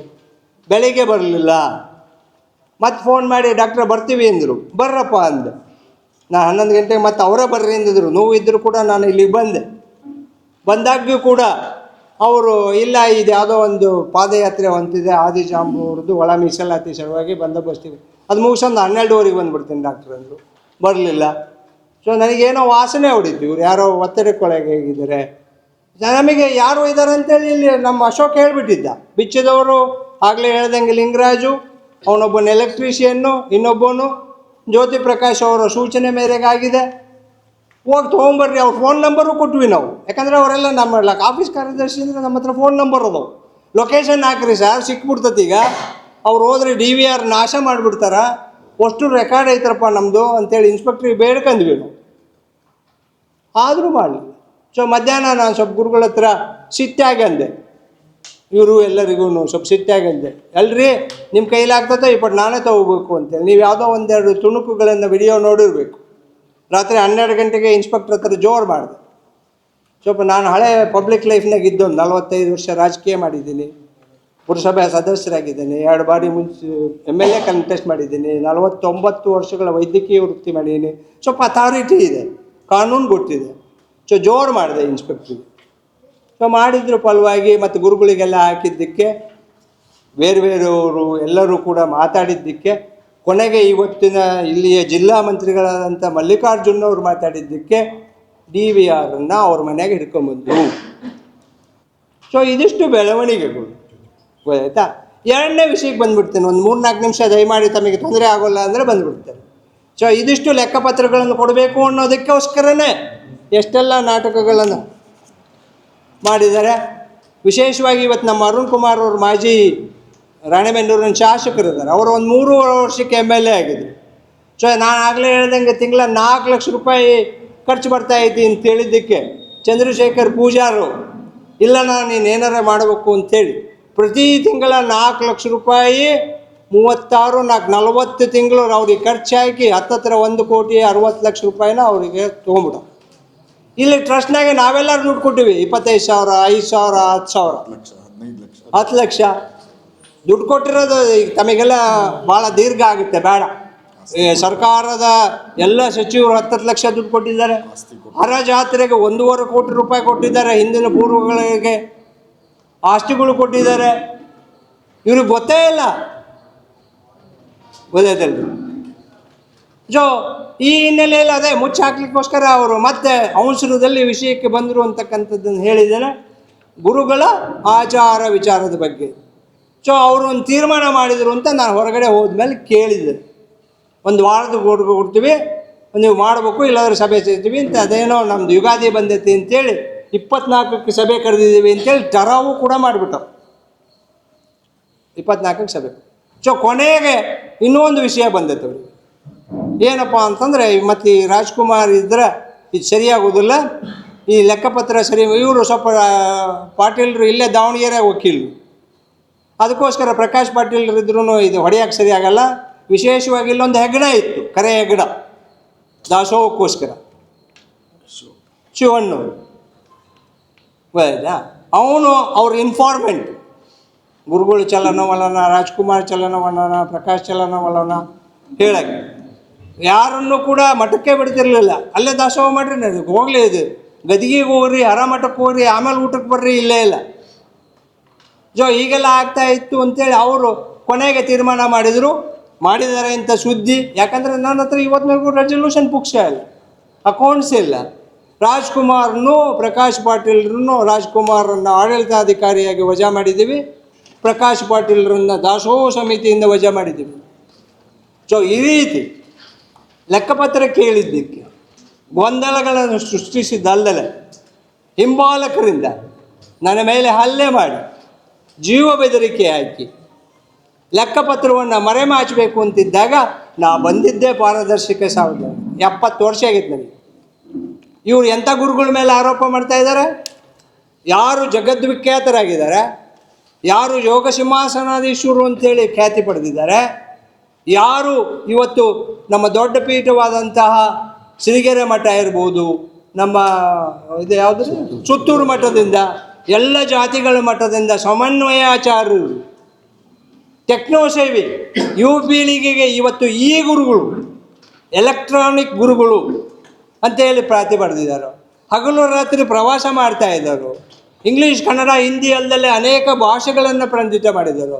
ಜಗತ್ತಿನ 81 ದೇಶಗಳನ್ನು ಸುತ್ತಿದ್ದಾರೆ. ಹೌದು, ಎತ್ತರಕ್ಕೆ ಬೆಳೆದಿದೆ ನಿಜ. ಗಾಳಿಪಟ ಭಾಳ ಸುಂದರವಾಗಿ ಮೇಲೆ ಹಾರಾಡ್ತಾ ಇದೆ. ಆದರೆ ದಾರ ಹಿಡ್ಕೊಂಡಿರೋನು ಇಲ್ಲಿದ್ದಾನೆ ಅಂಥೇಳಿ ಪಂಚಮಸಾಲಿ ಸಂಘದಕ್ಕೆ ಅತ್ಯಂತ ವಿನೀತ ಭಾವದಿಂದ ಪಂಚಮಸಾಲಿ ಸಂಘವನ್ನು ಎಲ್ಲ ಸಮಾಜದವ್ರ ಜೊತೆ ಸೇರಿ, ವೃತ್ತಿ ಬಾಂಧವರ ಜೊತೆ ಸೇರಿ, ರೈತರ ಜೊತೆ ಸೇರಿ, ಮಹಿಳೆಯರು, ಎಂಥ ಒಂದು ಯೋಜನೆ ರೀ ಅದೇ. ಅಲ್ಲ, ಎರಡೇ ವಿಷಯ ಲೆಕ್ಕ ಕೇಳಿದ್ದಕ್ಕೆ ಗಲಾಟೆ, ಅದಕ್ಕೆ ಗುರುಗಳನ್ನು ತೆಗಿಬೇಕಂತೇಳಿ ಎಂಥ ಗುರುಗಳನ್ನು ತೆಗಿತಾರೆ ಅಂತ ಹೇಳಿ ಮುಗಿಸ್ಬಿಡ್ತಾರೆ. ಸೊ ಇಂಥ ವಿಖ್ಯಾತವಾದಂಥ ಗುರುಗಳು ನಾವು 80 ಲಕ್ಷ ಇದ್ದೀವಿ. ಮನೆಗೆ ತಿಂಗಳ ಮುಂಚೆಲ್ಲ ₹1 ಆಗ್ತಿದ್ವಿ ಅಂತ, ಈಗ ₹1 ಇಲ್ಲೇ ಇಲ್ಲ. 10-20 ರೂಪಾಯಿ ತೆಗೆದು ಇವಾಗೇನು, ಅವಾಗ ನಂಗೆ ಡಬ್ಬ ಕೊಡಬೇಕಾಗಿಲ್ಲ. ನಾವು ನಮ್ಮ ಅಕೌಂಟ್ ಕೊಡ್ತೇವೆ ಹಾಕ್ರಿ ಅಂದರೆ 80 ಲಕ್ಷ ಜನ, ಅದರ 7 ಲಕ್ಷ ಜನ ₹10 ಹಾಕಿದ್ರು 70 ಲಕ್ಷ ಬರ್ತದೆ ತಿಂಗಳ. ಭಾವಣ್ಣರು ಹಗಲೆಲ್ಲ ಹೇಳ್ತಿರ್ತಾರೆ, ಬೇಡುವ ಕೈಗಳು ಧಾರಾಳವಾಗಿದ್ದರೆ ಕೊಡುವ ಕೈಗಳು ಯಾವಾಗಲೂ ಧಾರಾಳ ಅಂತ. ಸೊ ಪಂಚಮಸಾಲಿ ಸಮಾಜ ಶ್ರೀಮಂತ, ಭಾಳ ಕೊಟ್ಬಿಟ್ಟದೆ ಈಗಾಗಲೇ, ಇನ್ನೂ ಕೊಡ್ತದೆ, ಲೆಕ್ಕಪತ್ರ ಕೊಡೋಕ್ಕೆ ಸರಿಯಿಲ್ಲ.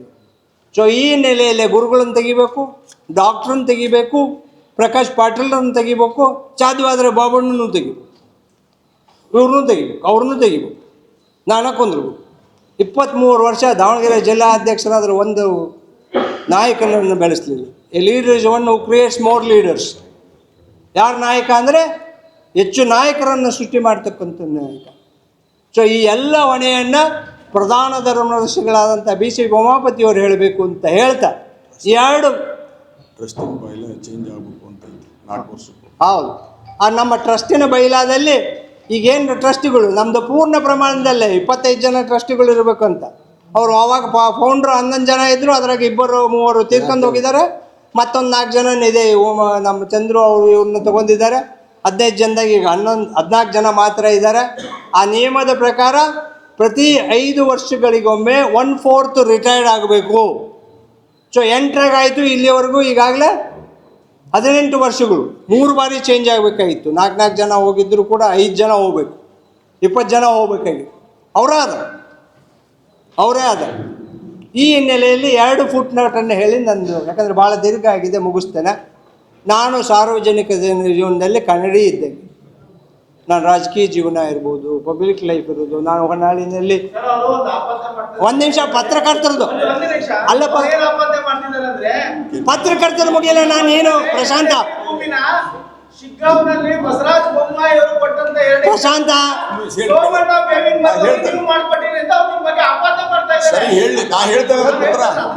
ಒಂದು ನಿಮಿಷ ಕೂತ್ಕೊಳ್ಳಿ,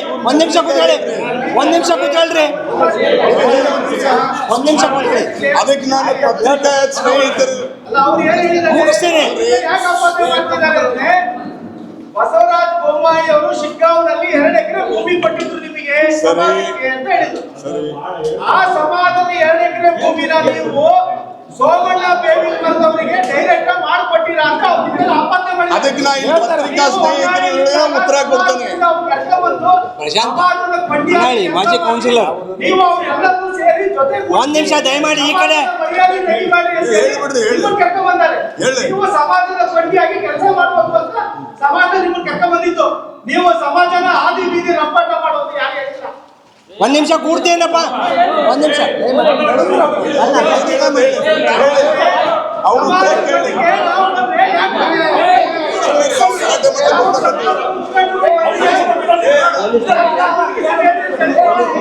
ಎಲ್ಲದ ಕರ್ಕೊಂಡು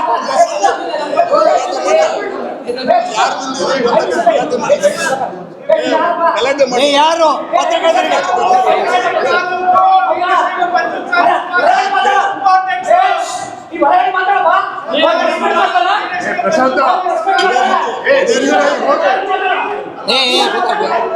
ಪಚ್ಚಣ್ಣ ಪಂಚಣ್ಣ ಅದಕ್ಕೆ ಪತ್ರಿಕೆಯವ್ರು ಕೇಳ್ತಾರ ಅವ್ರು ಕುಂದಿರ್ಸಿ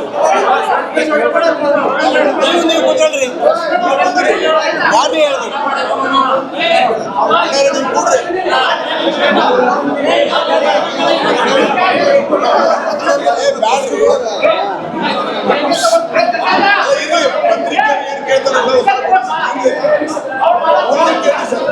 ಸರ್ ನಾನು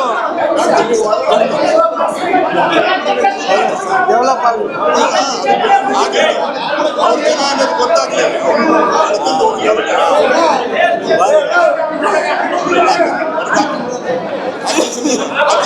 ಯಾರು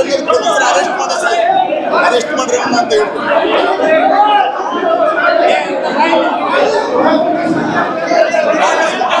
ನಾನು ಕೊಡ್ತೇನೆ.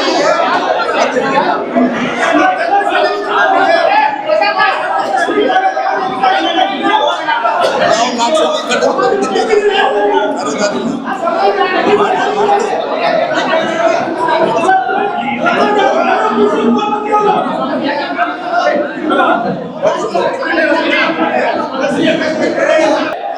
ಆಯ್ತು. ಈಗಾಗಲೇ ನಾನು ವಿಷಯದ ಮುಕ್ತಾಯಕ್ಕೆ ಬಂದಿದ್ದೇನೆ. ಮುಖ್ಯವಾಗಿ ನಮ್ಮ ಬೇಡಿಕೆ ಇಷ್ಟೇ, ಲೆಕ್ಕಪತ್ರವನ್ನು ಕೊಡಬೇಕು. ಏನು ಇವತ್ತು ಒಂದು ಜನ ಆರೋಪ ಮಾಡ್ತಾ ಇದ್ದಾರೆ, 22 ಕೋಟಿ ರೂಪಾಯಿಗಳ ಲೆಕ್ಕಪತ್ರವನ್ನು ಕೊಡಬೇಕು. ಟ್ರಸ್ಟ್ನ ನಿಯಮಗಳ ಪರವಾಗಿ ಟ್ರಸ್ಟ್ನ ನಿಯಮಗಳಂತೆಯೇ ಏನು ಟ್ರಸ್ಟಿಗಳು 25 ಜನರನ್ನು ತುಂಬಬೇಕು. ಟ್ರಸ್ಟನ್ನು ಈಗಾಗಲೇ ತೀರ್ಮಾನವಾಗಿರುವಂತೆ ಅದನ್ನು ಯಾರ್ಯಾರು ಸೈನಿಂಗ್ ಅಥಾರಿಟಿ ಇದೆ, ರೆಕಾರ್ಡ್ಸು ಮಠದಲ್ಲಿರಬೇಕು. ಪೂಜ್ಯರ ಬಗ್ಗೆ ಯಾವಾಗಲೂ ಗೌರವದಿಂದ ಮಾತಾಡಬೇಕು. ಇದಕ್ಕೆ ಚ್ಯುತಿ ಆದರೆ ನನ್ನ ಜೀವಕ್ಕಾಗಲಿ ಪೂಜ್ಯರ ಜೀವಕ್ಕಾಗಲಿ ಚ್ಯುತಿ ಆದರೆ ಅದಕ್ಕೆ ನೇರವಾಗಿ ಪ್ರಧಾನ ಧರ್ಮದರ್ಶಿಗಳು ನಮ್ಮ ಜ್ಯೋತಿ ಪ್ರಕಾಶ್ ಅವರು, ಚಂದ್ರಶೇಖರ್ ಪೂಜಾರ್ ಅವರೇ ಕಾರಣ ಅಂತಕ್ಕಂಥ ಮಾತನ್ನು ಹೇಳಿ ನನ್ನ ಪತ್ರಿಕಾಗೋಷ್ಠಿಯನ್ನು ಮಾಡ್ತಾರೆ. ಯಾವುದೋ ಒಂದು ವಿಚಾರ ಪ್ರಸ್ತಾಪ ಆಗಿದ್ದು ತಾವು ಅಪೇಕ್ಷೆ ಪಟ್ಟರೆ ಸೋಮಣ್ಣ ಬೇವಿನಮರದವ್ರು ಮಾತಾಡ್ತಾರೆ. ಆಗ್ಲಿಂದ ಹೇಳಿದ್ದೀನಿ, ಶ್ರೀಯುತ ಉಮಾಪತಿ BC ಅವರು ಈ ಟ್ರಸ್ಟಿನ ಪ್ರಧಾನ ಧರ್ಮದರ್ಶಿಗಳು, ಚಂದ್ರಶೇಖರ್ ಪೂಜಾರ್ ಅವರು ಟ್ರಸ್ಟಿಗಳು, ಜ್ಯೋತಿ ಪ್ರಕಾಶ್ ಅವರು ಟ್ರಸ್ಟಿಗಳು, ಮತ್ತು ನಮ್ಮ DVR ಅನ್ನು ಕರ್ಕೊಂಡು ಹೋಗಿದ್ದಾರೆ. ಪೊಲೀಸ್ನವರು ಈಗಲೂ ಕೂಡ ಒಂದು ರೀತಿಯ ಏನು ನಿಷ್ಕ್ರಿಯತೆ ಅದನ್ನು ತೋರ್ದಲ್ಲಿ. ನಾನು ನಿನ್ನೆ ಅವ್ರು ಯಾರು ನನ್ನ ಮೇಲೆ ಮಾರಣಾಂತಿಕ ಹಲ್ಲೆ ಮಾಡಿದ್ದಾರೆ, ಅದಕ್ಕೆ ಇವತ್ತು ಲೇಟಾಗಿ ನಾನೊಂದು ದೂರು ಕೊಡ್ತೇನೆ, ಅದನ್ನು ಸ್ವೀಕೃತಿ ಮಾಡಿ ತನಿಖೆ ಮಾಡಲಿ ಅಂತಕ್ಕಂಥ ವಿನಂತಿಯನ್ನು ನಮ್ರತೆಯಿಂದ ಮಾಡ್ಕೊಂಡು ನಾನು ಪತ್ರಿಕಾಗೋಷ್ಠಿ ಮುಗಿಸ್ತೇನೆ. ಆತ್ಮೀಯ ಗೌರವಾನ್ವಿತ ಎಲ್ಲ ಸ್ನೇಹಿತರೆ, ಪತ್ರಿಕಾ ಸ್ನೇಹಿತರೆ, ನಡುವೆ ಮಾತನಾಡುವಾಗ ಅವ್ರ ಹೆಸರು ನನಗೆ ಗೊತ್ತಿಲ್ಲ. ಅವರು ಬಂದು ಏನು ಹೇಳಿದರು ಅಂತ ಹೇಳಿದರೆ, ಆಸ್ತಿಯನ್ನು ಸಿಗ್ಗಾಂವದಲ್ಲಿರ್ತಕ್ಕಂಥ ಬಸವರಾಜ ಬೊಮ್ಮಾಯಿ ಕೊಟ್ಟಂಥ ಆಸ್ತಿ 2 ಎಕರೆಯನ್ನು ಈ ಟ್ರಸ್ಟ್ನವರು ಸೋಮಣ್ಣ ಬೇವಿನಮರದ ಹೆಸರಲ್ಲಿ ಮಾಡಿದ್ದಾರೆ ಅಂತ ಆಪಾದನೆಯನ್ನು ಮಾಡಿದರು. ಸತ್ಯ ನಿಮ್ಮೆಲ್ಲರಿಗೆ ಹೇಳಿದ್ದು. ನಾನು ಈ ಟ್ರಸ್ಟಿಗೆ ಇವತ್ತಲ್ಲ, ಏನು ನಂದಿಹಳ್ಳಿ ಹಾಲಪ್ಪನವರು, ಬಾವಿ ಬೆಟ್ಟಪ್ಪನವರು, ನಮ್ಮ ಉಮಾ ಕಾಶ್ಯಪ್ನವರವರು, SR ಕಾಶ್ಯಪ್ನವರವರು, ಆ ಬಳಿಕ ನಮ್ಮ ಯಾರು ತುಪ್ಗಿ ಅಣ್ಣರು, ದಿಂಡೂರು ಅಣ್ಣರು, ಇವರೆಲ್ಲರೂ ಬಂದಾಗ, ಈಗ ಪಾರ್ಟಿ7 ಸೋಮನಗೌಡರು ಬಂದಾಗ ಸ್ವತಃ ನಾನೇ ಮುಂದಿಂತು ಸಮಾಜ ಸಂಘಟನೆಯನ್ನು ಮಾಡ್ತಾ ಇದ್ದೆ. ಅದ್ರ ಜೊತೆಗೆ ನಾ ಸಂಕ್ಷಿಪ್ತ ಹೇಳ್ತೇನೆ, ಸನ್ಮಾನ್ಯ ಬಸವರಾಜ ಬೊಮ್ಮಾಯಿ ಅವರು 2008ಕ್ಕೆ ಶಿಗ್ಗಾಂವಕ್ಕೆ ಬಂದರು. ಅವರು ಅವತ್ತೇ ಹೇಳಿದ್ರು, ಈ ಸಮುದಾಯ ದೊಡ್ಡದು, ನಾ ಈ ಆಶೀರ್ವಾದದಿಂದ ಆರಿಸಿಬಿಡ್ತಾನೆ, ಮತ್ತು ನೀನು MLA ಆಗಬೇಕಾಗಿತ್ತು, ನನ್ನ ಊಟ ಮಾಡುವ ತಟ್ಟೆಯನ್ನು ನೀ ಕಸ್ಕೊಂಡನಿ, ಅದಕ್ಕೆ ಈ ಸಮಾಜಕ್ಕೆ ಏನು ಕೊಡಬೇಕು ಅಂತ ಕೇಳಿದ್ರು. ನಾನು ಹೇಳಿದೆ, ನಮ್ಮ ಕಲ್ಯಾಣ ಮಂಟಪ ಎಲ್ಲ 1-2 ಎಕರೆ ಜಮೀನು ಕೊಡಿಸಿ ಕಲ್ಯಾಣ ಮಂಟಪ ಮಾಡ್ರಿ ಅಂತ ಹೇಳಿದ್ದೆ. ಅವ್ರು ಯಾರ್ದ ಕೈಯ ದುಡ್ಡು ಕೊಟ್ಟಿದ್ರಂತ ಅವ್ರು ಜಾಗ ಹಿಡಿಲಿಲ್ಲ.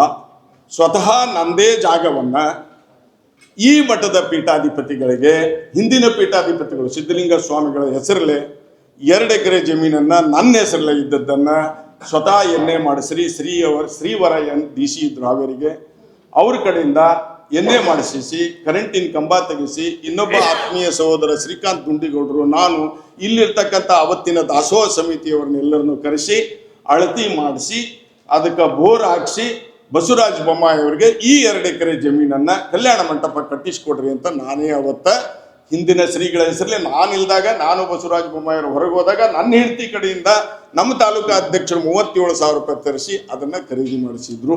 ಮೊದಲೇ ಪಾಯಿಂಟು. ಎರಡನೇ ಪಾಯಿಂಟ್ ಏನು ಅಂತ ಹೇಳಿದ್ರೆ, ಹಿಂದಿನ ಶ್ರೀಗಳಿಗೆ ಅರ್ಧ ಕಿಲೋ ಕಿತ್ತೂರು ಚೆನ್ನಮ್ಮನ ಮೂರ್ತಿಯನ್ನು ಮಾಡಿಸಿ ಅವತ್ತ ಸರ್ಕಾರಿ ನೌಕರರ ಸಂಘವನ್ನು ಏನು ಉದ್ಘಾಟನೆ ಮಾಡಿ ಈ ಜಮೀನಿನಲ್ಲಿ ದೊಡ್ಡ ಕಲ್ಯಾಣ ಮಂಟಪವನ್ನು ಕಟ್ಟೋಣ ಅನ್ನೋಂಥ ಒಂದು ಸಂದೇಶವನ್ನು ನಾನು ಬೊಮ್ಮಾಯರು ಸುಮಾರು 10,000 ಜನರ ಮಧ್ಯದೊಳಗೆ. ಆ ಬಳಿಕ ಏನಾಯ್ತು ಅಂತಂದರೆ ಬಸವರಾಜ ಬೊಮ್ಮಾಯಿಯವರು ಅದು ಲೇಟ್ ಆಗಿದ್ದಕ್ಕೆ ದೂರ ಆಗ್ತೈತಿ ಅಂತ ಕೆಲವೊಬ್ಬರು ದೂರು ಕೊಟ್ಟಾಗ ನಾನು ಹೇಳಿದೆ, ಈ 2 ಎಕರೆ ಜಮೀನು ಮಠದ ಹೆಸರಲ್ಲೇ ಇರಲಿ, ನಾನು ಕೊಟ್ಟದ್ದು. ಆ 2 ಎಕರೆ ಬಸವರಾಜ ಬೊಮ್ಮಾಯಿಯವರು ನೀವು ಸಮೀಪ ಹಿಡಿದು ಕೊಡ್ರಿ, ನಂದೊಂದು ಸ್ವಲ್ಪ ದೂರ ಆಗ್ತದೆ, ನಾ ಫ್ರೀ ಕೊಡೋನಲ್ಲ, ರೊಕ್ಕ ಇಸ್ಕೊಂಡವಲ್ಲ, ನೀವು ಹಿಡಿದು ಕೊಡ್ರಿ ಅನ್ನಾರ. ನಾವು ನೀವು ಕೂಡ ಇನ್ನೊಂದು ಕಲ್ಯಾಣ ಮಂಟಪ ಕಳೆದ್ರು. ಅವತ್ತು ಈ ಎಲ್ಲ ಟ್ರಸ್ಟಿಗಳಿಗೆ ನಾನು ಹೇಳಿದ್ದೇನೆ, ಮಠಕ್ಕೆ ಯಾರೇ ಕೊಡಲಿ ಆಸ್ತಿ ಆಗ್ತೈತಿ ಅಂತ ಹೇಳಿದೆ.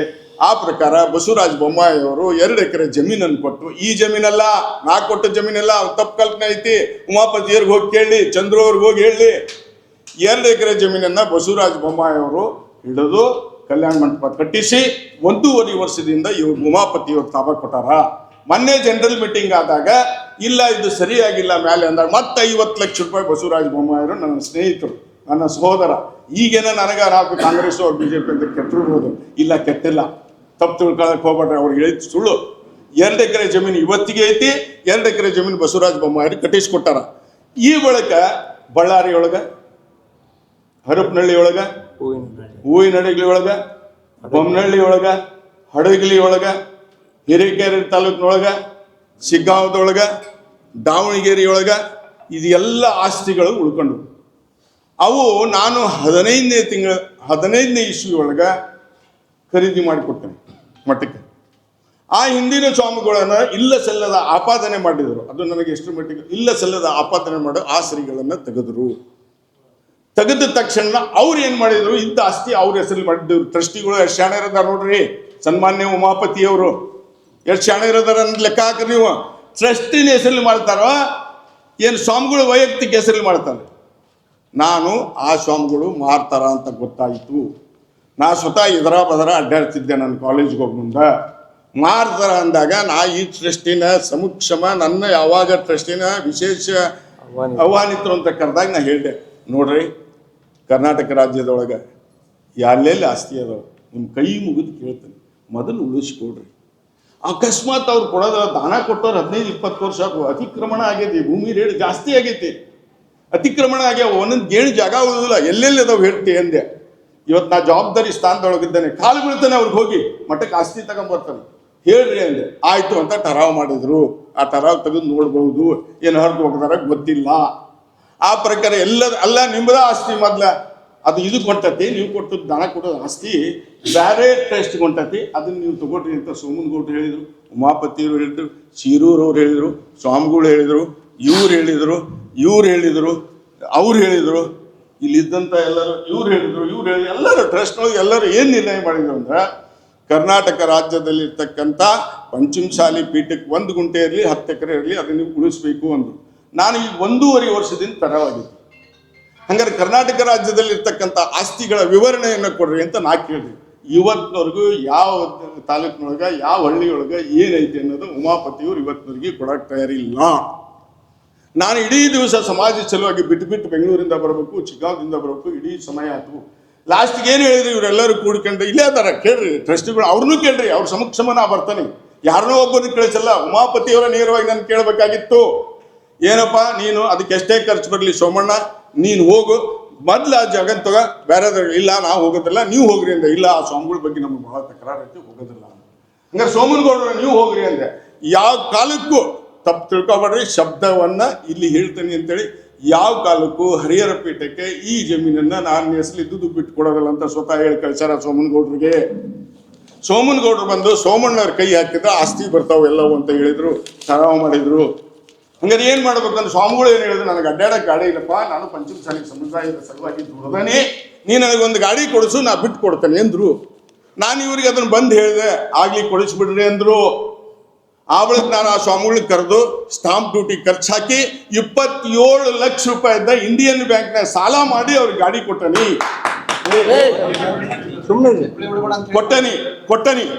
ಇವತ್ತು ಅಡ್ಡಾಡಕತ್ತ ರಾಜ್ಯರು ಸೀದಾ ಬಂದು, ನೋಡಪ್ಪ ಪುಣ್ಯಾತ್ಮ, ನೀ ಜಮೀನು ಆಸ್ತಿ ಕೊಟ್ಟಿದ್ದಿ, ನಿನ್ನ ಹೆಸರಿಗೆ ಬಿಡ್ತಾನೆ ಅಂದರು. ಖರೀದಿ ಕಾಗದ ತಂದು ಇವರೆಲ್ಲರ ಸಮಕ್ಷ ಒಪ್ಪಿಸೇನಿ. 1,70,000 ಸ್ಟಾಂಪ್ ಡ್ಯೂಟಿ, 21,20,000 ರೂಪಾಯಿ ಅದಕ್ಕೆ ಸ್ಟಾಂಪ್ ಡ್ಯೂಟಿ ಖರ್ಚು ರೊಕ್ಕ ಇವ್ಯಾಲ್ಯೂಯೇಷನ್. 11,20,000 ರೂಪಾಯಿ ಕೆನರಾ ಬ್ಯಾಂಕಿಗೆ ಚೆಕ್ ಕೊಟ್ಟೆ, ನನ್ನ ಹೆಸರಿದ್ದು. 10 ಲಕ್ಷ ರೂಪಾಯಿ ಇಂಡಿಯನ್ ಬ್ಯಾಂಕ್ ಹಾವೇರಿ ಚೆಕ್ ಕೊಟ್ಟು ಅವ್ರಿಗೆ ರೊಕ್ಕ ಕೊಟ್ಟೆ, ಚೆಕ್ನಾಗ ಕೊಟ್ಟೆ. ಒಂದಿಂದಾಗ ಇವ್ರು ತಾಬಾ ಒಪ್ಪಿಸಿದೆ ಖರೀದಿ ಕಾಗದನ. ನೀವು ಯಾವಾಗ ಹೇಳ್ತೀರಿ ಅವತ್ತು ಮಠದೇವ್ರಿಗೆ ಬಿಡ್ತಾನೆ ಅಂತ ಹಿಂಗೆ ಉದ್ದಕ್ಕೆ ನಮಸ್ಕಾರ ಮಾಡಿದೆ. ನೀವು ಯಾವಾಗಾರ ಬಿಡಿಸ್ಕರಿ, ತಗೊಳ್ರಿ, ನಾನು ರೊಕ್ಕ ಕೊಡಬಾರ್ರಿ, ಆಸ್ತಿ ಬಿಟ್ಟು ಕೊಡ್ತಾನೆ ಎಂದೆ. ಮತ್ತೊಂದು ಜವಾಬ್ದಾರಿ ಹೇಳಿದ್ರು, ಕರ್ನಾಟಕ ರಾಜ್ಯದಲ್ಲಿ ಇರ್ತಕ್ಕಂಥವು ಇದೇ ರೀತಿ ಮಾಡು, ನೀನು ತಂದು ಕೊಡ್ತೀಯ ಅನ್ನೋ ವಿಶ್ವಾಸ ಐತಿ. ಆ ಆಸ್ತಿ ಸದ್ಯಕ್ಕೆ ನಿನ್ನ ಹೆಸರಿರ್ಲಿ, ಎಲ್ಲೆಲ್ಲದ ಕೊಡ್ತಾ ಹೋಗ್ತಾರ ಅಂದ್ರೆ ಇವತ್ತಿನವರೆಗೆ ಕೊಡ್ಲಿಲ್ಲ. ಸುಮ್ಮನೆ ಬಸವರಾಜ ಬೊಮ್ಮಾಯಿ ಜಾಸ್ತಿ ಕೂಡ ಏನು 2 ಎಕರೆ ಕೊಟ್ಟದ್ದು ಸತ್ಯ. ಅದನ್ನ ಅವ್ರ ಕಲ್ಯಾಣ ಮಂಟಪ ಕೊಟ್ಟರು ಸತ್ಯ. 50 ಲಕ್ಷ ರೂಪಾಯಿ ಬೊಮ್ಮಾಯಿ ಕೊಟ್ಟದ್ದು ಸತ್ಯ. ಮೊನ್ನೆ MP ಕ್ಯಾಂಡಿಡೇಟ್ ಯಾರು ಗಡ್ಡ ದೇವ್ರ ಮಠ 15 ಲಕ್ಷ ರೂಪಾಯಿ ತಂದು ಕೊಟ್ಟದ್ದು ಸತ್ಯ. ಆ ಬಳಿಕ ಮಲ್ಲಿಕಾರ್ಜುನ್ ಸಾವ್ಕಾರ ಎಷ್ಟು MP ಎಲೆಕ್ಷನ್ ಎಷ್ಟು ಕೊಟ್ಟರು ಅದು ಸತ್ಯ. ರಾಜಕಾರಣಿಗಳಿಂದ ವಸೂಲು ಮಾಡಿದ್ದು ಸತ್ಯ. ನಾನು ಹೇಳ್ತಾ ಇದ್ದೇನೆ, ಸ್ವಾಮಿಗಳಿಗೆ ಹೇಳೀನಿ, ಟ್ರಸ್ಟಿಗೆ ಹೇಳೀನಿ. ಉಮಾಪತಿಯವರು ಪತ್ರ ಬರೆದ್ರು, ಏನಂತ ಹೇಳಿ, ಸೋಮಣ್ಣ ಬೇವಿನ ಪರಬಾರೆ ಮಾಡ್ಕೊಂತಾರ, ಅವ್ರಿಗೆ ಆಸ್ತಿನ ಬಿಡುಗಡೆ ಮಾಡಬಾರ್ದು ಅಂತ ಸಬ್ ರಿಜಿಸ್ಟ್ರಿಗೆ ಮಾಡಿದ್ರು. ಇಷ್ಟೆಲ್ಲ ಆಗಿನೂ ಮಾಡಿದ್ರು. ನಾ ಬಂದು ಕೇಳಿದೆ, ಈ ರೀತಿ ಯಾಕೆ ಮಾಡಿದ್ರಿ, ಯಾಕೆ ವಿಶ್ವಾಸಘಾತಕನಾಗಿ ಮಾಡಿದ್ರಿ ಅಂತ ಕೈ ಮುಗಿದು ಕೇಳಿದೆ. ಮೊನ್ನೆ ನಾನು ಕೇಳುವಾಗ ಡಾಕ್ಟರ್ ಮಾಡ್ತರು, ಉಮಾಪತಿ ಏನಾರ ದಯಮಾಡಿ 2 ನಿಮಿಷ ಮಾತಾಡಕ್ ಕೊಡ್ರಿ ಅಂದ್ರೆ, ನೀನು ಸಂಬಂಧ ಇಲ್ಲ ನೀನು ಅಂದ್ರು. ನಾ ಸಂಬಂಧ ಇಲ್ಲ ಅಂದ್ರೆ ಹೊರಗೆ ಹೋಗಿ ದೊಡ್ಡ ಅಜ್ಜನ್ನ ಗದ್ಗ್ಯಾಗ ಕುಂತೆ. ಇದೆಲ್ಲ ಗಲಾಟೆ ಆದ್ರಿಂದ ಡಾಕ್ಟರ್ ಹಿರಿಯರು ಬಿಟ್ಟು ಹೋದ್ರು ಅನ್ಬಾರ್ದಕ್ಕೆ ದವಾಖಾನಿಗೆ ಕರ್ಕೊಂಡು ಹೋಗಿನಿ. ನಂದು ತಪ್ಪಿತ್ತು ಅಂದ್ರೆ ಆ ಮನುಷ್ಯನ ಕರ್ರಿ, ಇಲ್ಲ ಉಮಾಪತಿಯವ್ರು ಪ್ರಶ್ನೆ ಮಾಡ್ರಿ. 4 ಎಕರೆ ಜಮೀನು ಐತಿ, ಈಗ 2 ಎಕರೆ ಕಲ್ಯಾಣ ಮಂಟಪ ಬೊಮ್ಮಾಯಿಯವರು, ನಾನು ಅವರು ಕೂಡಿ ರಾಜಕಾರಣ ಮಾಡೋ ಮುಂದೆ ನಾನೇ ಹೇಳ್ತೆ ನಮ್ಮ ಸಮಾಜಕ್ಕೆ ಕೊಡ್ಬೇಕು. ಈಗಲೂ 2 ಎಕರೆ ಜಮೀನು ಐತಿ. ಮೊನ್ನೆ ಸನ್ಮಾನ್ಯ ಸಿದ್ದರಾಮಯ್ಯ ಸಾಹೇಬರಿಗೆ, ನಮ್ಮ ರಾಜ್ಯದ ಉಸ್ತುವಾರಿಗಳಿಗೆ 10 ಕೋಟಿ ರೂಪಾಯಿ ಕೊಡ್ಬೇಕಂತ ಕೇಳ್ಕೊಂಡ್ರೆ 10 ಕೋಟಿ ರೂಪಾಯಿನ ಲೋಕಲ್ ಕಮಿಟಿ ಮಾಡಿ ಕಲ್ಯಾಣ ಮಂಟಪ ಕಟ್ಟಿಸಿ ಹಾಸ್ಟೆಲ್ ಕಟ್ಟಿ ಬಡವರಿಗೆ ಅದನ್ನು ದಾನ ಮಾಡ್ತಾನೆ ಅಂತ ನಿರ್ಣಯ ಮಾಡಿದ್ದೇನೆ. ತಪ್ಪು ಒಪ್ಪು ಉಮಾಪತಿ ಕೇಳ್ತಿ ಇಲ್ಲ, ಈಗ ಬಂದಲ್ಲ ಅವ್ನು ಇಲ್ಲಿ ಕಳೆದು ಕೇಳ್ತೇನೆ. ಸುಮ್ಮನೆ ಗಲಾಟೆ ಮಾಡಿದ್ರ ಕರ್ನಾಟಕ ರಾಜ್ಯದೊಳಗೆ ಪೈಸಾ ಕೊಟ್ಟವ್ರ ಅದಾರ, ಪೈಸಾ 5 ರೂಪಾಯಿ ಕೊಟ್ಟವ್ರ ಅದಾರ. ಈ ಮಠಕ್ಕೆ ಕಸ ಹೊಡೆದವ್ರು ಅದಾರ, ಬಹಳಷ್ಟು ಅಭಿಮಾನದಿಂದ ಅದಾರ. ನಾನೇ ಸುಮಾರು 25 ಲಕ್ಷ ರೂಪಾಯಿಯನ್ನ ಈ ಸ್ಲ್ಯಾಬ್ ಹಾಕಂಬಂದು ಚಂದ್ರನ ಕೈಯ ಕೂಡ ಒಂದು ರಸೀದ್ ಕೊಟ್ಟಿಲ್ಲ. ಇವತ್ತು ಹೇಳ್ತಾ ಇದ್ದೇನೆ, ರಸೀದ್ ಕೊಟ್ಟಿಲ್ಲ. ಅನ್ನದಾಸೋಹ ಮಾಡೋ ಮುಂದೆ ವಕೀಲರಿಗೆ ರೊಕ್ಕ ಕೊಟ್ಟ 1.5 ಲಕ್ಷ ರೂಪಾಯಿನ ಅಲ್ಲಿ 1 ಲಕ್ಷ ರೂಪಾಯಿ ಕೊಟ್ಟರೆ ಹೆಸರು ಹಾಕಿಲ್ಲ. ಇವತ್ತು ನಾನು ಅದನ್ನು ಕೇಳ್ತಾ ಇಲ್ಲ. ಚೆಕ್ನ್ಯಾಗ ಕೊಟ್ಟ ನಾನೇನು ಪುಗಟ ಕೊಟ್ಟಿಲ್ಲ, ಇನ್ಕಮ್ ಟ್ಯಾಕ್ಸ್ ಪೇ ಇದ್ದೇನೆ, ನಾನು ಕೊಟ್ಟಿದ್ದೀನಿ. ದೇವ್ರು ನನಗೆ ಅನುಕೂಲ ಮಾಡಿಕೊಟ್ಟಾನ, ಬೆಳೀಲಿ ಅಂತೇಳಿ ಪ್ರತಿ ವರ್ಷ ಪಂಚಮಸಾಲಿ ಸಮಾಜದವ್ರು ಅಷ್ಟೇ ಅಲ್ಲ, ಯಾರೇ 96% ಮಾಡಿದ್ರೆ ಫ್ರೀಯಾಗಿ ಹಾಸ್ಟೆಲ್ ಕೊಡ್ತಾ ಇದ್ದೀನಿ. ಕೊಡೋನ್ರಿ ಉಮಾಪತಿಗೆ ಕೋಟಿ ಗಂಟ್ಲೆ ಐತಿ. ನನ್ನ ಹೊರಗೆ ಹಾಕಿದ್ರು ಮೊನ್ನೆ. ನಾ ಇವತ್ತಿನವರೆಗೆ ಸಮಾಜದ ಮರ್ಯಾದೆ ತೆಗಿಬಾರ್ದು ಅಂತ ಸುಮ್ಮನೆ ಇದ್ದೆ. 7, 8, 15 ಕೋಟಿ ರೂಪಾಯಿ ಅವ್ಯವಹಾರ ಮಾಡ್ಯಾರ. ಏನಾದರೂ 24ನೇ ತಾರೀಕಿಗೆ ಶ್ರೀಗಳನ್ನು ಹೊರಗೆ ಹಾಕಿದ್ದೆ ಆದ್ರೆ ಅವರವರ ಅಂಗಡಿಯ ಮುಂದೆ, ಅವರವರ ಮನೆ ಮುಂದೆ ಕರ್ನಾಟಕ ರಾಜ್ಯದ ಜನರನ್ನ ಕರೆಸಿ ಗೆರವಾಕ್ ಹಾಕಿಸ್ತಾನೆ. ಸ್ವಾಮಿಯ ತಪ್ಪು ಹೇಳ್ರಿ ಅಂತೀರಿ. ಎಷ್ಟು ಸಲ ಹೊರಗೆ ಹಾಕ್ತೀರಿ? ನಿಮ್ಮ ತಪ್ಪನ್ನು ಮೊದಲು ಹೊರಗೆ ಹಾಕತ್ತೀವಿ ಅಂತ ನಮ್ಮನ್ನು ಹೊರಗೆ ಹಾಕಾಕತ್ತೀರಿ. ಸಮಾಜ ಕಟ್ಟುತ್ತವೆ. ಇವತ್ತ ಬೆಂಗಳೂರಿಂದ 18 ಲಕ್ಷ ರೂಪಾಯಿ ಖರ್ಚು ಮಾಡಿ LED ತರಿಸಲಿ. ಆ ಭಾವಿ ಬೆಟ್ಟಪ್ಪನವ್ರು ಏನಾರ ಪೊಲೀಸರು ಇಲ್ಲಿ ಗಟ್ಟಿ ಇದ್ರ ಆ DVR ತಂದ್ಕೊಂಡ್ರೆ ಇಡೀ ಕರ್ನಾಟಕ ರಾಜ್ಯ ತುಂಬ ನನ್ನ ಗಾಡಿನ LED ಬಿಡ್ತಾನೆ. ಇವ್ರು ಮಾಡಿದ ಅಪಹರಣ, ಇವ್ರು ಮಾಡಿದ್ದ ಅವ್ಯವಹಾರ 18 ಲಕ್ಷ ರೂಪಾಯಿ ಗಾಡಿ ನಿಲ್ಲಿಸಿದ್ರಿ. ನನಗೆ ಗೊತ್ತಾಗೆ ತಂದು ನಿಲ್ಲಿಸಿರಿ. ಮಠ ಕಟ್ಟುತ್ತವೆ, ಸ್ವಾಮಿಗಳನ್ನ ಇಟ್ಕೊಂತವಿ, ಪಂಚಮಸಾಲಿ ಸಮಾಜಕ್ಕೆ ಹೋಗ್ತವಿ. ನಾ ರಾಜಕಾರಣದಿಂದ ದೂರಿದ್ರು ಸಹ ಸಮಾಜ ಕಟ್ಟುತ್ತಾನೆ ಅಂತ ಕಾಲು ಬಿದ್ದು ಪತ್ರಿಕಾ ಸ್ನೇಹಿತರ ಮುಖಾಂತರ ಈ ಸಂದೇಶ ಕೊಡ್ತಾನೆ. ಯಾರೇ ಬಹಿರಂಗವಾಗಿ ಚರ್ಚೆಗೆ ಬರಲಿ, ಬಳ್ಳಾರಿ ಆಸ್ತಿ ಎಲ್ಲೈತಿ, ಹಿರೇಕೆರೆ ಆಸ್ತಿ ಎಲ್ಲೈತಿ, ಹಡಗಲಿ ಆಸ್ತಿ ಎಲ್ಲೈತಿ, ಶಿಗ್ಗಾಂವದಾಗ ಬೊಮ್ಮಾಯಿ ಕಟ್ಟಿಸ್ಕೊಟ್ಟಂತ ಕಲ್ಯಾಣ ಮಂಟಪದ ಎಲ್ಲೈತಿ, ಮನೆ ಕೊಟ್ಟ 50 ಲಕ್ಷ ರೂಪಾಯಿ ಏನು ಮಾಡಿದ್ರಿ? ನಾ ಪ್ರಶ್ನೆ ಮಾಡೋಕೆ ಬಸವರಾಜ ಬೊಮ್ಮಾಯಿ ನನ್ನ ಸ್ನೇಹಿತರು, ನಾನು ಮಾತಾಡ್ತೇನೆ. ಇವ್ರೇನು ಒಬ್ಬರು ಬಂದು ಹೇಳ್ಯಾರಲ್ಲ, ಬಹಿರಂಗವಾಗಿ ದಾವಣಗೆರೆಯೊಳಗೆ 10,000 ಜನ ಸರಿಸಿ ಮೈಕಿನಾಗ ಹೇಳ್ತಾರೆ ಅಂತ ವಿನಂತಿ ಮಾಡಿ ಇದ್ರ ಬಗ್ಗೆ ಕ್ಲಾರಿಟಿ ಇದ್ರೆ ಕೇಳ್ರಿ. ಇನ್ನೂ ಏನಾರ ಬೇಕಾದ್ರೂ ಕೇಳ್ರಿ, ಉತ್ತರ ಕೊಡ್ರಿ.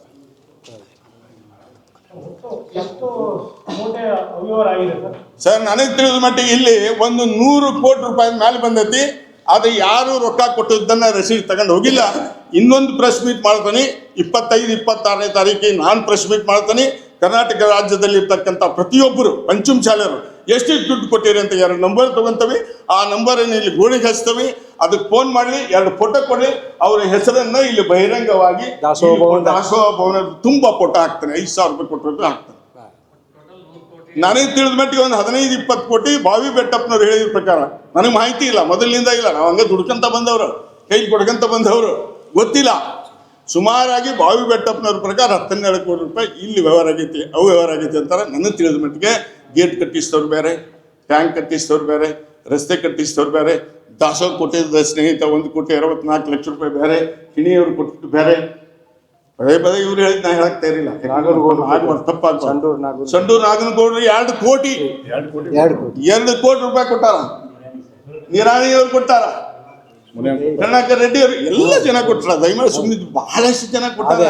ಈಗ ರೊಕ್ಕ ಕೇಳಿದಕ್ಕೆ ಹೊಡೆದಾಟ, ರೊಕ್ಕ ಕೇಳಿದ್ರು ಪೊಲೀಸ್ ಸ್ಟೇಷನ್, ರೊಕ್ಕ ಕೇಳಿದ್ರು ದವಾಖಾನಿ, ರೊಕ್ಕ ಕೇಳಿದ್ರು ಹೊರಗೆ ಸಂಬಂಧ ಇಲ್ಲ ಅನ್ನೋದು ಹೇಳಣ್ಣ. ನಾನೇ ದುಡ್ಡು ಕೊಟ್ಟಣ. ಚಂದ್ರು ಹಿಂದಿನ ದಿವ್ಸ ಫೋನ್ ಮಾಡಿ ನಾನು ಸ್ಲಾಬ್ ಹಾಕ ಮುಂದ, ಅಣ್ಣ ನಾಳೆ ಸ್ಲಾಬ್ ರೊಕ್ಕಿಲ್ಲ, ಚೆಕ್ ಕೊಡೋದನ್ನ ತಗೊಳ್ಳೋ ಮರ ಅಂದೆ. ಅಣ್ಣ ಹೆಂಗಾರು ಮಾಡಿ ಒಂದಿಷ್ಟು ದುಡ್ಡು ಕೊಡೋಣ ಅಂದೆ. ಎಷ್ಟು ಕೊಟ್ಟ ನೀನು ಚಂದ್ರನ ಕರೆಸಿ ಹೇಳ್ತಾನೆ. ಈಗ ಬಹಿರಂಗವಾಗಿ ಹೇಳಬಾರ್ದು ಅದನ್ನ. ಎಷ್ಟು ಕೊಟ್ಟವನ ಅಂತ ಕೇಳಿ ಇವನ ರೀ ಎಷ್ಟು ಹುಸುಕ್ ಹಾಕ್ಯಾನ ಅಂತ ಹೇಳಿ ಇಲ್ಲೇ ಅದ ನಮ್ಮ MLA ಎಷ್ಟು ಹಾಕ್ಯಾರ ಕೇಳ್ರಿ. ಹಂಗಾರೆ ಬಂದು ರೊಕ್ಕನೂ ಸರಿ, ದೇಣಿಗೆನೂ ಸರಿ. ಮೊನ್ನೆ 8,000 ರೊಟ್ಟಿ ರೀ, 50-60-100 ಚೀಲ ಗಂಟ್ಲೆ ಅಕ್ಕಿ ರೀ. ಕೊಡುವ ಕೈಗಳು ಶುದ್ಧದವು. ಇಸುಗಳ ಕೈ ಶುದ್ಧ ಇರಬೇಕು ಅಂತ ಬಡದಾಡಕತ್ತೇವೆ ಸರ್. ಹೋರಾಟ ಒಬ್ಬರೇ. ಇತಿಹಾಸ ಸೃಷ್ಟಿ ಮಾಡ್ಬೇಕಂತ ನಿಂತವಿ. ಅವ್ರು ಏನಾದರೂ ತಾಕತ್ತಿದ್ರೆ ಉಮಾಪತಿಗೆ ಬಂದು ಇಲ್ಲಿ ಮೀಟಿಂಗ್ ಮಾಡೋಣ, ನಾವು ಬರ್ತೇವೆ. ಕರ್ನಾಟಕದ ಜನ ಕರೆಸ್ತೇವೆ, ಹೊಡೆದಾಡಕ್ಕಲ್ಲ. ಅವರು ಮಾತಾಡ್ಬೇಕು, ನಾವು ಮಾತಾಡ್ಬೇಕು. ಸಮಾಜ ಕಟ್ಟೋಣ ಅಂತ ವಿನಂತಿಯನ್ನು ಮಾಡಿ ಮುಗಿಸ್ತಾ ಇದ್ದೇನೆ ನನ್ನ ಮಾತು. ವಚನಾಥ ಸ್ವಾಮೀಜಿಗಳು 2 ಮಠದಲ್ಲಿ ಅವರು ಕೆಲಸ ಮಾಡ್ತಿದ್ದಾರೆ. ಯಾರು ಒಂದು ಮಠಕ್ಕೆ ಬಂದು ಕೆಲಸ ಮಾಡಿ ಸಮಾಜನ ಉದ್ಧಾರ ಮಾಡ್ತಾ ಇಲ್ಲ ಅವರು. 100% ನೀವು ಹೇಳ್ತಾ ಇರೋದು 100%. ಅವ್ರ ವಾದ ಏನು ಅನ್ನೋದು ನೀವು ಎತ್ತಿ ಹೇಳಕತ್ತೀರಿ. ದಯಮಾಡಿ ಈ ಪೀಠಾಧಿಪತಿಗಳು ಅಂತಾರಾಷ್ಟ್ರೀಯ ಮಟ್ಟದೊಳಗೆ ಬೆಳೆದವರು. ಎಲ್ಲ ಕಡೆಯವರ ಉಪಸ್ಥಿತಿ ಬೇಕಾಗ್ತೈತಿ. ರಾಷ್ಟ್ರಪತಿಯಿಂದ ಹಿಡಿದು ಏನ್ರಿ ಪ್ರಧಾನಮಂತ್ರಿಗಳಿಂದ ಹಿಡಿದು ರಾಜ್ಯಪಾಲರಿಂದ ಹಿಡಿದು ಮುಖ್ಯಮಂತ್ರಿಗಳಿಂದ ಹಿಡಿದು ಎಲ್ಲ ಮಂತ್ರಿಗಳು ಕರೆಸಿ ಇವ್ರ ಕಡೆ ಕಾರ್ಯಕ್ರಮ ಮಾಡ್ತಾರೆ. ಯಾಕೆ ಮಾಡ್ತಾರೆ? ಅವ್ರ ಸ್ವಂತದಲ್ಲಿ ಇದ್ದಂಥ ಆಸ್ತಿನ ಮಾರಿ ಬಾ ಇಲ್ಲಿ ಅಂದ್ರೆ ನೀವು ಅವ್ರಿಗೆ ಏನು ಹಕ್ಕು ಕೊಟ್ಟಿರಿ? ಕೊಡ್ರಿ ಅವ್ರಿಗೆ ಸಂಪೂರ್ಣವಾಗಿ. ಇಡೀ ಹೋಲ್ ಟ್ರಸ್ಟಿ ಅಂತ ಮಾಡ್ರಿ. ಸ್ವಾಮಿಗಳ ತಪ್ಪನ್ನ ನಾನೇ ಬಹಿರಂಗ ಪಡಿಸ್ತೀನಿ. ಅವ್ರೇನಾರು ಮುಂದೆ ಮಾಡಿದ್ರೆ ಹೋಲ್ ಟ್ರಸ್ಟಿ ಅಂತ ಮಾಡಿಕೊಡ್ರಿ. ನಾವೆಲ್ಲರೂ ಸದಸ್ಯರಾಗಿ ಸಲಹೆ ಕೊಡ್ತೇವೆ, ಅಭಿವೃದ್ಧಿ ಮಾಡಕ್ಕೆ ಕೊಡ್ತೇವೆ. ಇಷ್ಟು ದೊಡ್ಡ ಪೀಠ 2008 ಪ್ರಾರಂಭ ಆಗೈತಿ. ಏನೈತಿ? 4 ಮಕ್ಕಳು ಶಾಲಿ ಕಲಿಯಾಕಿಲ್ಲ, 4 ಮಕ್ಕಳು ದಾಸೋಹದಾಗದಿಲ್ಲ. 2008 ಏನು ಹೇಳಿದ್ರು ಇವರು? 2021 ಜನ ಅನಾಥ ಮಕ್ಕಳನ್ನ ನಾವು ಸೇರಿಸ್ಬಿಟ್ಟು ಆಗ್ತೇವೆ ಅಂದಿದ್ರು ಈ ಟ್ರಸ್ಟಿಗಳು. ಒಬ್ಬರು ಅದಾರನ್ರಿ ಮಠದಾಗ, ಸಿಂಗಲ್ ಮ್ಯಾನ್ ಅದಾರನ್ರಿ, ಒಬ್ಬ ಬಡ ವಿದ್ಯಾರ್ಥಿ. ಅದಕ್ಕೆ ಸಿಟ್ಟು ಬಂದವ್ರಿ. ದೇವ್ರು ನಮ್ಗೆ ಇವ್ರು ಡಾಕ್ಟರ್ ದಿನ ಬೇಕಾದಷ್ಟು ದುಡಿದಾರ. ಇವರೆಲ್ಲ ಸಂಘ ಸಂಸ್ಥೆಗಳದಾವು. ಇವ್ರು ರಾಷ್ಟ್ರ ಪ್ರಶಸ್ತಿ ಇದು ಸಿಕ್ಕತಿ, ಕೃಷಿ ಪ್ರಶಸ್ತಿ. ಇವರೆಲ್ಲ ಇದ್ದಂಥವ್ರು ಉದ್ಯೋಗ ಇದ್ದವರು. ಇಲ್ಲಿ MLA ಇದ್ದಾರೆ. ಇಲ್ಲಿ ಇವರು ಕೋಟ್ಯಾನ ಗಂಟ್ಲಿ ವ್ಯವಹಾರ. 1,40 ಲಕ್ಷ ರೂಪಾಯಿನ ಜೋಡಿಸಿ 800 ಚೀಲ ಭತ್ತ ಕೊಟ್ಟಾರ. ಏನ್ ಸರ್? ಯಾರೋ ಒಬ್ಬರಲ್ಲ ಇದ್ರ ಆಸ್ತಿ. ಸಮಾಜದ ಕಟ್ಟ ಕಡೆ ಇರ್ತಕ್ಕಂಥ ಬಡವನ ಆಸ್ತಿ ಇದು. ಕೃಷಿ ಕಾರ್ಮಿಕನ ಆಸ್ತಿ, ಬೆವರು ಸುರಿಸುವನ ಆಸ್ತಿ. ಈ ಲೆಕ್ಕ ಕೇಳಿದ್ರು ಹೊರದಾಟ. ಇಳಿ ವಯಸ್ಸಿನಾಗ 2.5 ವರ್ಷದ ದಿವಸ ಸಮಾಧಾನದಿಂದ ತಗೊಂಡು ಲೆಕ್ಕ ಕೇಳಿದ್ರೆ ಅವ್ರ ಮೇಲೆ ಹೊಡೆದಾಟ. ಒಂದು ಕಡೆ ಹೇಳ್ಬಿಡ್ತಾನೆ ಸರ್, ಏನಾದರೂ ಸ್ವಾಮಿಗಳನ್ನ ಬೆಂಕಿಯನ್ನು ಮುಟ್ಟಿದ್ರಿ ಅಂದ್ರೆ ನಿಮ್ಮ ಮುಂದೆ ಮನೆ ಮುಂದೆ ಇಡೀ ಕರ್ನಾಟಕ ರಾಜ್ಯದ ಪಂಚಮಸಾಲಿ ಸಮಾಜದ ಜನರಿಗೆ ಕರೆಸಿ ಗೆರವು ಹಾಕಿಸ್ತವೆ, ರೊಕ್ಕ ವಸೂಲು ಮಾಡ್ತವೆ. ಲೆಕ್ಕ ಕೇಳಿ ತಪ್ಪಾಗೈತೆ ಅಂತ ಹೇಳ್ಬೇಕು ಅವ್ರು. ವಿನಂತಿ ಸರ. ಕಡಿಮೆ ಅಂದ್ರ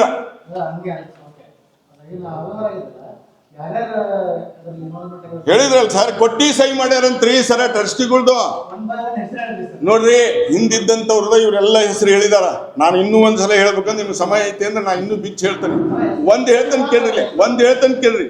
ಸನ್ಮಾನ್ಯ ಹಿರಿಯರಾದಂಥ ಸಮಾಜವನ್ನ ಕಟ್ಟಿದಂತ ಬಾವಿ ಬೆಟ್ಟಪ್ಪನವರು ಸ್ವತಃ ಮೊನ್ನೆ ಟ್ರಸ್ಟ್ ಮೀಟಿಂಗ್ನಾಗ ಅವ್ಯವಹಾರ ಆಗೈತಿ ಅನ್ನೋದನ್ನ DVR ಅನ್ನ ಕತ್ಕೊಂಡು ಹೋಗ್ಯಾರ. ಎಷ್ಟು ಅವ್ಯವಹಾರ ಆಗೈತಿ ಅನ್ನೋ ಪೊಲೀಸರಿಗೆ ವಿನಂತಿ ಮಾಡ್ಕೊಂತಾನೆ. ಯುವರಾಜ್ ಕೈ ಮುಗಿದು ಕೇಳ್ತಾನೆ. ಇದು ಸಮಾಜ. ಸಂಗೊಳ್ಳಿ ರಾಯಣ್ಣ, ವೀರರಾಣಿ ಕಿತ್ತೂರು ಚೆನ್ನಮ್ಮ ತಾಯಿ ಮಗ ಆಗಿದ್ದಂಥವ್ರು. ಹೋರಾಟ ಈ ದೇಶದ ಏನು ಸ್ವಾತಂತ್ರ್ಯಕ್ಕೆ ಹೋರಾಟ ಮಾಡಿದಂಥವ್ರು ದಯಮಾಡಿ ಸಹಾಯ ಮಾಡಬೇಕು, ಪೊಲೀಸ್ ಡಿಪಾರ್ಟ್ಮೆಂಟ್ ವಿನಂತಿ ಮಾಡ್ಕೊಂತಾನೆ. ಅದು ಒಂದು ಅಕ್ಷರಶಃ ಬಾವಿ ಬೆಟ್ಟಪ್ಪನವರೇ ಸ್ವತಃ ಹೇಳಿದಾರ 7-8 ಕೋಟಿ ರೂಪಾಯಿ ವ್ಯವಹಾರ ಆಗೈತಿ ಅಂತ ಹೇಳಿದವರು. ಬಾವಿ ಬೆಟ್ಟಪ್ಪನವ್ರು ನನಗೆ ತಿಳಿದ ಮಟ್ಟಿಗೆ ಸುಮಾರು 15 20 ಕೋಟಿ ರೂಪಾಯಿ ವ್ಯವಹಾರ ಆಗೈತಿ.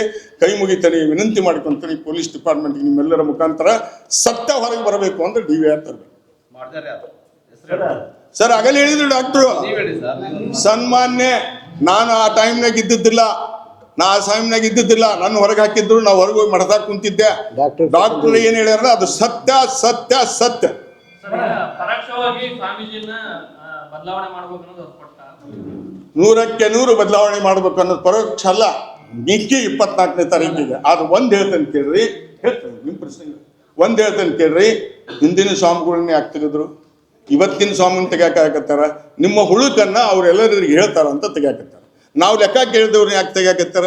ಅವ್ರ ಹುಳುಕ್ ಹೊರಗೆ ಬರ್ತೈತಿ ಅಂತ ಕೇಳ್ತಾರೆ. ಇದು ಅಂತ್ಯ ಅಲ್ಲ, ಪ್ರಾರಂಭ. ಸ್ವಾಮೀಜಿ ಅವರು ಪೀಠಾರೂಢ ಇಲ್ಲಿ ಪೀಠಾಧ್ಯಕ್ಷರಾಗಿ ಇಲ್ಲಿಗೆ ಸುಮಾರು 8 ವರ್ಷ. ಸ್ವಾಮೀಜಿ ಬರೀ ನಾಮಕಾವಸ್ಥೆಗೆ ಇದ್ದಾರ ಅಥವಾ ಅವ್ರಿಗೆ ಏನಾದ್ರು ವ್ಯವಹಾರ ಮಾಡೋಕೆ ಜವಾಬ್ದಾರಿ ಇದೆಯಾ? ಬರೀ ನಾಮಕಾವಸ್ಥೆ. ಸತ್ಯದ ಪ್ರಶ್ನೆ ಕೇಳಿದ್ರಿ. ₹1 ವ್ಯವಹಾರ ಮಾಡುವಂತ ಅಧಿಕಾರವನ್ನ ಸ್ವಾಮೀಜಿ ಕೊಟ್ಟಿಲ್ಲ. ಸ್ವಾಮೀಜಿ ಒಂದು ಮಿನಿಟ್ ಚೆಕ್ ಸಹಿ ಮಾಡುವ ಅಧಿಕಾರವನ್ನ ಸ್ವಾಮೀಜಿ ಕೊಟ್ಟಿಲ್ಲ. ಯಾವುದೇ ಪರಿಸ್ಥಿತಿ ಅವ್ರಿಲ್ಲ. ಹೊರಗೆ ಹೋಗಿ ದಕ್ಷಿಣೆ ಬಂದದ್ದು, ಪಾದ ಪೂಜೆ ಬಂದದ್ದನ್ನ ಇವರೇ ಕೊಡ್ತಾರ ಮಠಕ್ಕೆ. ನೀವು ಓಲ್ಡ್ ಟ್ರಸ್ಟಿ ಮಾಡ್ರಿ, ಗಟ್ಟಿಯಾಗಿ ಮುಂಗೆ ಹಿಡಿದು ಲೆಕ್ಕ ಕೇಳೋನು. ಏನ್ ತಂದೀಪ ಸ್ವಾಮಿಯರ ಅಂತ ಕೇಳೋನು. ಏನಜ್ಜ ಏನಾರ ಸ್ಕೂಲ್ ಮಾಡಿ ಏನಜ್ಜ ಅಂತ ಕೇಳೋನು. ಏನಜ್ಜ ದಾಸೋಹ ಮಾಡಿ ಏನಂತ ಕೇಳೋನು. ಏನಜ್ಜ ಏನಾರ ಗೋಶಾಲೆ ಮಾಡಿ ಏನಂತ ಕೇಳೋನು. ಏನೇ ಇಲ್ದಂಗೆನ ಇಟ್ಕೊಂಡು ಆಳಿದ್ದಂಗಿದ್ದಾರೆ ಸ್ವಾಮಿಗಳು. ತಪ್ಪು ತಿಳ್ಕೊಬಾರ್ದು ಈ ಶಬ್ದಕ್ಕೆ. ಇಟ್ಕೊಂಡ ಆಳ ನಮ್ಮ ಮನ್ಯಾಗಿನ ಮಕ್ಕಳ ಕೇಳೋದಿಲ್ಲ ಪಾಪ. ಅವ್ರು ಅಲ್ಲಿ ಯೋಗಾಶ್ರಮ ಬಿಟ್ಟು ಬಂದು ಇಲ್ಲಿ ದುಡಿಯಾಕತ್ತಾರ ಅಂದ್ರೆ ಅದನ್ನು ಮುಚ್ಚುವ ಅಂತ ನಾಳೆ ಇನ್ನೂ ಹೊರಗೆ ಹಾಕಿದ್ರೆ ಏನ್ ಮಾಡೋದು? ಅದನ್ನು ಮುಚ್ಚುವ ಅಂದ್ರ ಅಂತ ಅವರು 2 ಪೀಠದಲ್ಲಿ ಇದಾರೆ ಅಂತ ಹೇಳ್ತಾರ. ಇಲ್ಲ, ಪೀಠ ಅಲ್ಲ ಇಲ್ಲ, ಯೋಗ ಪೀಠ, ಶ್ವಾಸ ಯೋಗ ಪೀಠ ಅಂತ ಇದೆ. ಅದು ಬಿಟ್ಟು ಅದು ಮೊದಲೇ ಇವ್ರಿಗೆ ಗೊತ್ತಿತ್ತು ಟ್ರಸ್ಟ್ನರಿಗೆ. ಹೌದು, ಆ ಸಂದರ್ಭದಲ್ಲೂ ಬಾಬಣ್ಣರು ಇದ್ರು. ಅದು ಬಿಟ್ಟ ಮೇಲೆ ಇಲ್ಲಿ ನೇಮಕ ಮಾಡ್ಬೇಕಿತ್ತಲ್ಲ, ಅದನ್ನ ಯಾಕೆ ಮಾಡ್ಲಿಲ್ಲ ಅಂತ ಪ್ರಶ್ನೆ. ಅವಾಗ ಬಾಬಣ್ಣರು ಇತ್ತಲ್ಲ, ಹೌದು, ಅದಕ್ಕೆ ಉತ್ತರ ಕೊಡ್ಬೇಕಲ್ಲ. ಬಾಬಣ್ಣವರು ಉತ್ತರ ಕೊಡ್ತಾರೆ. ಈಗ ನಾ ಹೇಳದಲ್ಲ, ಅವರೇ ಕೊಡ್ತಾರೆ. ನೀವು ಒಂದ ನಿಮಿಷ ಇವತ್ತು ಹಿಂದಿದ್ದಂಥದ್ದು ಸ್ವಾಮಿಗಳಿದ್ರಿಗೆ, ಟ್ರಸ್ಟಿಗಳಿದ್ರಿಗೆ ಏನ್ ಚರ್ಚೆ ಆಗಿತ್ತು ಅನ್ನೋದನ್ನ ಬಾಬಣ್ಣವರು ಮೂಲ ಟ್ರಸ್ಟಿ. ಹೌದಾ? ನಮಗ್ ತಿಳಿದ ಮಟ್ಟಿಗೆ ಯಾವುದೇ ಪರಿಸ್ಥಿತಿ ಒಳಗೆ ಕಂಡೀಷನ್ ಆಗಿ ಆ ಸ್ವಾಮಿಗಳು ಈ ಮಠಕ್ಕೆ ಬರಕ್ ತಯಾರಿದ್ದಿಲ್ಲ. ಹೆಂಗಾರ ಆಗ್ಲಿಪ್ಪ ಬರ್ಲಿ ತೆಗೆದ್ಬಿಟ್ಟವೆ ಅಂತ. ಇದನ್ನು ಹೆಂಗಾರ ತೆಗೆದ್ರೆ ಉಮಾಪತಿಯವ್ರನ್ನ ಬೇಕಾದ್ರೆ ಅರಿವಿ ಹಾಕ್ಸಿಲ್ಲೇ ಕುಂದಿರ್ಸ್ಬಿಡೋದು. ಅಲ್ಲ ಹೇಳ್ತೇನೆ ನಿಮ್ಗೆ, ಬಹಳ ಬಿಚ್ಚು ಮನಸ್ಸಿನಿಂದ ಹೇಳ್ತಿದ್ದೇನೆ.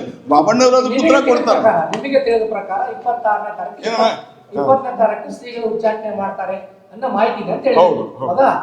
ಅದನ್ನ ನೀವು ಏನೋ ಸೇಫರ್ ಸೈಡ್ ಮಾಡಕ್ಕೋಸ್ಕರ ಈ ಲೆಕ್ಕಪತ್ರ ಬಯಲು ತರ್ತಿದ್ದೀರಾ ಅನ್ನೋದು ನಮಗೆ ಪ್ರಶ್ನೆ. ಇದು 10 ವರ್ಷದಿಂದ ಲೆಕ್ಕಪತ್ರ ಕೇಳ್ತಾ ಇದ್ದೇವೆ. ಸಿದ್ಧಲಿಂಗ ಶ್ರೀಗಳು ಉಚ್ಚಾಟನೆ ಆದಾಗೂ ಇದೇ ಪ್ರಶ್ನೆ ಬಂದಿತ್ತು. ಅವರು ಈ ರೀತಿ ಪ್ರಶ್ನೆ ಕೇಳಿದ್ರೆ ಉಚ್ಚಾಟನೆ ಮಾಡಿದ್ರು. ಹೌದು, ಈಗ ಅದೇ ಮಾಡ್ತಿದಾರಂತ ನೀವು ಮಾಡ್ತಿದಾರಂತ ಉದ್ದೇಶದಿಂದಲೇ ಅವ್ರನ್ನ ಸೇಫ್ಗಾರ್ಡ್ ಮಾಡಕ್ಕೆ ನೀವು ಇದನ್ನ ತರ್ತಿದಾರಂತ. ಹಣ ಒಂದ್ ಹೇಳ್ತಾನೆ ಕೇಳ್ರಿ. ಯಾವುದೇ ಪರಿಸ್ಥಿತಿಯೊಳಗೆ ಒಬ್ಬ ದೊಡ್ಡ ಕೋಟಾಧಿಪತಿ, ಇನ್ಕಮ್ ಟ್ಯಾಕ್ಸ್ ತುಂಬುವ BH ಚನ್ನಬಸಪ್ಪ ಅಂತ ಹೆಸರಿನ ಮೇಲೆ ಅರ್ಬಿ ಅಂಗಡಿ ನಡೆಸ್ತಕ್ಕಂಥವ್ರ ಬಗ್ಗೆ, ನಮ್ಮ ಸಮಾಜದ ಹಿರಿಯಣ್ಣನ ಬಗ್ಗೆ ಆಪಾದನೆ ಮಾಡೋದು ಅಷ್ಟು ಸರಿಯಲ್ಲ. ನಾವು ಒಂದು ಮಿಸ್ರಿ ಸರಿಯಲ್ಲ. ಎಲ್ಲೇ ಒಂದ್ ಕಡೆ ಹಿರಿಯಣ್ಣ ದಾರಿ ತಪ್ಪ್ಯಾನೋ ಅಥವಾ ಯಾರ್ದಾರ ಕುಚತ್ತದನದಿಂದ ದಾರಿ ತಪ್ಪಾನೋ ಅದು ಸರಿ ಮಾಡೋಣ ಅನ್ನೋದಕ್ಕೆ ಇದಿಲ್ಲ.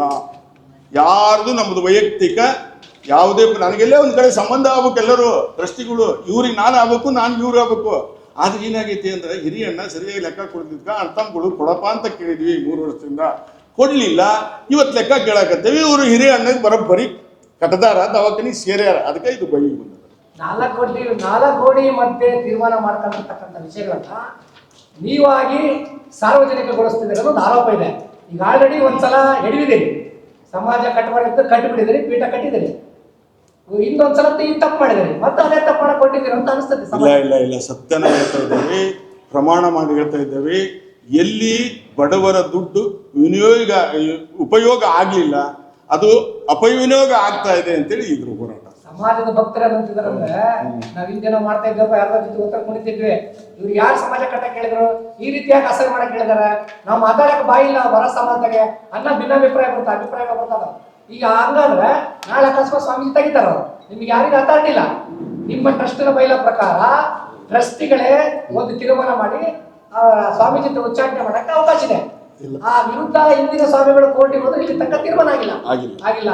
ಇವ್ರನ್ನ ತೆಗೆದು ಬಿಟ್ಟು ಬಿಡ್ತಾರೆ. ಸರಿ. ಮುಂದಿನ ಹೇಳ್ತೇನೆ ನೀನು ಬಾಯ್ಲಾದೊಳಗೆ ಮೊದಲು ಸ್ವಾಮಿ ತೆಗಿತಕ್ಕಂತ ರಿಕಾರ್ಡ್ ಇಲ್ಲ.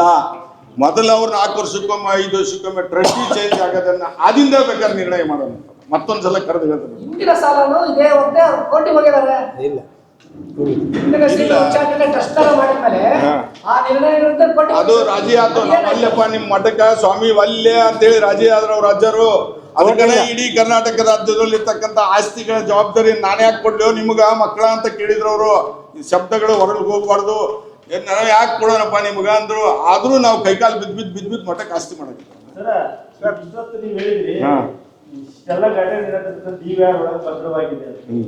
DVR ಇನ್ನೂ ಸಿಕ್ಕಿಲ್ಲ ಅನ್ನೋ ಮಾತಾದ್ರೆ ಪೊಲೀಸ್ ವ್ಯವಸ್ಥೆ ಇಲ್ಲ. ನಾವು ಪೊಲೀಸರಿಗೆ ನಿಮ್ಮ ಮುಖಾಂತರ ವಿನಂತಿ ಮಾಡ್ಕೊಂಡ್ರಿ, ಸತ್ಯ ಹೊರಗೆ ಬರಬೇಕು. ಇಲ್ಲಿದ್ದಂಥವ್ರು ಪ್ರೆಸ್ ಮೀಟ್ ಮಾಡಿದ ಸತ್ಯನೋ ಆ DVR ಹೊರಗೆ ತರದ ಸತ್ಯನೋ ಅನ್ನೋದು ಅವ್ರು ಹೇಳ್ಬೇಕಂತ ತರಬೇಕಂದ್ರೆ ಯಾಸ್ ಇಟ್ ಈಸ್ ತರಬೇಕು. ಇಲ್ಲಿ ಬಂದಾರ ಯೋಗೇಶ್ ಅವರು, ಯುವರಾಜ್ ಅವರು, ನಮ್ಮ ಇದು ಏನು PSI ಅವರಿಗೆ ಮೊನ್ನೆ ನಾವು ಅವ್ರಿಗೆ ಕಂಪ್ಲೇಂಟ್ ಇವ್ರು ಕೊಟ್ಟು ಬಂದಾಗ ನಾನು ಹೇಳಿದ್ದೀನಿ, ಇಲ್ಲಿ SP ಗೆ ಮಾತಾಡಿದ್ದೀನಿ, ದಯಮಾಡಿ ಆ DVR ತಂದ್ರೆ ಸ್ವತಃ ಸನ್ಮಾನ್ಯ ಹಿರಿಯರಾದಂಥ ನಮ್ಮ ಹಿಂದಿನ ಅಧ್ಯಕ್ಷರಾದಂಥ ನಮ್ಮ ಹಿರಿಯರು, ಸಮಾಜದ ಹಿರಿಯರು, ಸಮಾಜ ಕಟ್ಟಿದ ಭಾವಿ ಬೆಟ್ಟಪ್ಪನವ್ರು ಏನು ಹೇಳ್ಯಾರ ಅಂದ್ರೆ ಈ ಕಾರಣ ನಿಮ್ಗೆ ಕೊಡ್ತಾರೆ. ಇಲ್ಲ ಅಲ್ಲ ನೀವು ಹೇಳಲೆಕ್ಕ ಸರಿ ಅದ. ಮೋಸ್ಟ್ಲಿ ಅವ್ರನ್ನ ಕೇಳ್ಬೇಕು ಆ ಪ್ರಶ್ನೆ. ಈಗೇನ್ ತೆಗಿಬೇಕಂತ ಹೊಂಟಾರಲ್ಲ ಅವ್ರನ್ನ ಕೇಳ್ಬೇಕು. ಅಗ್ರಿಮೆಂಟ್ ಮೇಲೆ ತಂದಿದ್ರಿ, ಅವ್ರ ಅಗ್ರಿಮೆಂಟ್ ಮುಗ್ದದಕ್ಕೆ ಬದ್ಲಿ ಮಾಡ್ತೀರಿ.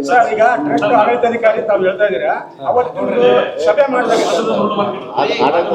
ಆಡಳಿತಾಧಿಕಾರಿ ಒಳಗೆ ಸಭೆ ಕರೆಯಕ್ಕೆ ಅಜೆಂಡಾ ಪ್ರಸ್ತಾಪ ಮಾಡಿದ್ವಿ. ಅದೇ ಹಳೆ ಲೆಕ್ಕಪತ್ರ ವಿಚಾರಕ್ಕೋಸ್ಕರನೇ ಸಭೆ ಮಾಡ್ಬೇಕಂತ ಆ ಸಭೆ ನಡವಳಿಕೆ ಕಾಣಿಸಿದ್ರ ಪತ್ರ ಕೂಡ ಬರ್ತೀನಿ.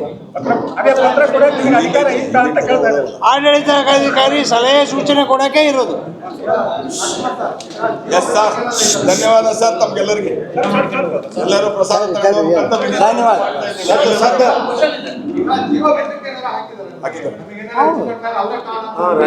ಅಲ್ಲ ಈಗ ನಾವು ಅದು ಕಂಪ್ಲೇಂಟ್ ರಿಜಿಸ್ಟರ್ ಆಗೈತಲ್ರಿ. ಇಬ್ಬರು ಹುಡುಗರು ಚಂದ್ರಶೇಖರ ಪೂಜಾರಿ ಅವ್ರ ಹಿಂಬಾಲಕರು, ಚಂದ್ರಶೇಖರು, ಜ್ಯೋತಿ ಪ್ರಕಾಶ್, ಉಮ್ಮಣ್ಣರು ಸೇರಿ ಅದ್ರ ಪ್ರಾರಂಭ ಎಲ್ಲಿ ಮಾಡ್ಯಾರ, ಮುಂದೂ ಮಾಡ್ತಾರ ಅಂತಕ್ಕಂಥ ಒಂದು ಇದಿದೆ, ಸೂಚನೆ ಇದೆ, ಭಯ ಇದೆ ಅಂತೇಳಿ ನಾನು ಈಗಾಗಲೇ ಅದನ್ನೇ ಹೇಳಿದ್ದೀನಿ. ಗುರುಗಳಿಗೆ, ಆಡಳಿತಾಧಿಕಾರಿಗಳಿಗೆ ಏನಾದರೂ ಆದರೆ ಈ 3 ಜನವೇ ಹೊಣೆ, ನೇರವಾಗಿ ಹೊಣೆ. ಮಾಡ್ಯಾರಂತ ಗೊತ್ತಿಲ್ಲ, ಇನ್ನೂ ಮಾಡಿದ್ದು ನಾವು ಮಾಡ್ಯಾರ ಹೋರಾಟ ಅಲ್ಲ. ಒಂದು ಜನರ ಹತ್ರ ಹೋಗ್ತೀವಿ, ಎರಡನೇದು ನಮಗೆಲ್ಲ ರೂಲ್ಸು ರೆಗ್ಯುಲೇಷನ್ ಕೊಟ್ಟರು. ನಾವು ಆಗಲೇ ಹೇಳಿ 47 ವರ್ಷ ರಾಜಕೀಯದಾಗ ಇದ್ದಾರದಾರ, ಹಿರಿಯರು ಅದಾರ, ಎಲ್ಲರೂ ಪಬ್ಲಿಕ್ ಲೈಫ್ನಾಗ ಇದ್ದಾರದೀವಿ. ಆಮೇಲೆ ಭಕ್ತ ಸಮೂಹ ಇದೆ ಈ ರಾಜ್ಯದಲ್ಲದಲೇ. ನಮ್ದು ಏನು ಆಂಧ್ರ ಪ್ರದೇಶ, ಮಹಾರಾಷ್ಟ್ರ, ತಮಿಳುನಾಡಿನಲ್ಲಿದ್ದೀವಿ. 1.5 ಕೋಟಿ ಜನ ಇದ್ದೀವಿ. ಉತ್ತರ ಕೊಡ್ತಾರೆ. ಈ ಗಲಾಟೆ ಗದ್ದಲ ಇರೋದ್ರಿಂದ ಮಠದಲ್ಲಿ ನಾನು ಇರಲ್ಲಪ್ಪ, ನಾನು ಹೋಗ್ತೇನೆ ಅಂದ್ರೆ ನೀವು ಕಳಿಸ್ಕೊಡ್ತೀರಾ? ಇಲ್ಲ ಕಳಿಸೋದಲ್ಲ. ಅಲ್ಲಿ ಸಿಕ್ಕಿರೋದ ಒಬ್ಬರು. ಆಮೇಲೆ ಏನು ಕೊರತೆ ಐತಿ? ಎಲ್ಲ ನಾವು ಸ್ವಾಮಿಗಳಿಗೆ ಕಾಲು ಬಿದ್ದಾದ್ರು ಅವ್ರಿಗಲ್ಲ, ಟ್ರಸ್ಟಿಗೆ. ಸ್ವಾಮಿಗಳು ಜಗದ್ಗುರುಗಳಿಗೆ ಅಧಿಕಾರ ಏನ್ ಬೇಕು? ಒಂದು ಪ್ರಶ್ನೆ ಕ್ಲಿಯರ್, ಸನ್ಯಾಸಿ ಆಗ್ದರಿಗೆ ಒಂದು ಪ್ರಶ್ನೆ ಕ್ಲಿಯರ್ ಮಾಡಿ. ಈಗ ನೀವು ಇಷ್ಟ ತನಕ ಹೇಳಿದ್ರಿ ಸ್ವಾಮಿಗೆ ಯಾವುದೇ ಅಧಿಕಾರ ಕೊಟ್ಟಿಲ್ಲ ಅಂತ, ಹೌದಾ? ಈಗ ಮತ್ತೆ ಸ್ವಾಮಿಗಳನ್ನ ಮುಂದುವರಿಸ್ತೀರ ಅಂತ ಹೇಳ್ತೀರಿ. ಅವ್ರಿಗೆ ಅಧಿಕಾರ ಕೊಡಲಿಲ್ಲ, ಸ್ವಾಮಿಗಳ ಕೊಡಿಸ್ತವ್ರಿ. ಈಗ ಅಧಿಕಾರ ಕೊಡಿಸೋದ್ರ ಸಲುವಾಗಿದೆ ಹೋರಾಟ. ಯಾರ ಕೈಯಾಗ ದುಡ್ಡು ದುರುಪಯೋಗ ಆಗ್ಬಾರ್ದು ಅನ್ನೋದು ಒಬ್ರ ಕೈಯಾಗಿದ್ರು ಒಬ್ರನ್ನ ಕೇಳಕ್ ಬರ್ತದೆ. 16 ಮಂದಿ ತಂದು ಹೊಡೆದಾಡಿ ಜೀವ ಬೆದರಿಕೆ ಹಾಕಿ ಇವ್ರು ಸಾಯ ಪರಿಸ್ಥಿತಿ ಪಂಚಮಶಾಲೆಗೆ ಬರಬಾರ್ದು ಅಂತ ವಿನಂತಿ ಇದು. ಸ್ವಾಮೀಜಿಯವರು ಇದಕ್ಕಿಲ್ಲ. ನಕ್ಷತ್ರ ಟಿವಿ ಲೋಕಲ್ ನ್ಯೂಸ್, ಇದು ನಿಮ್ಮದೇ ಧ್ವನಿ.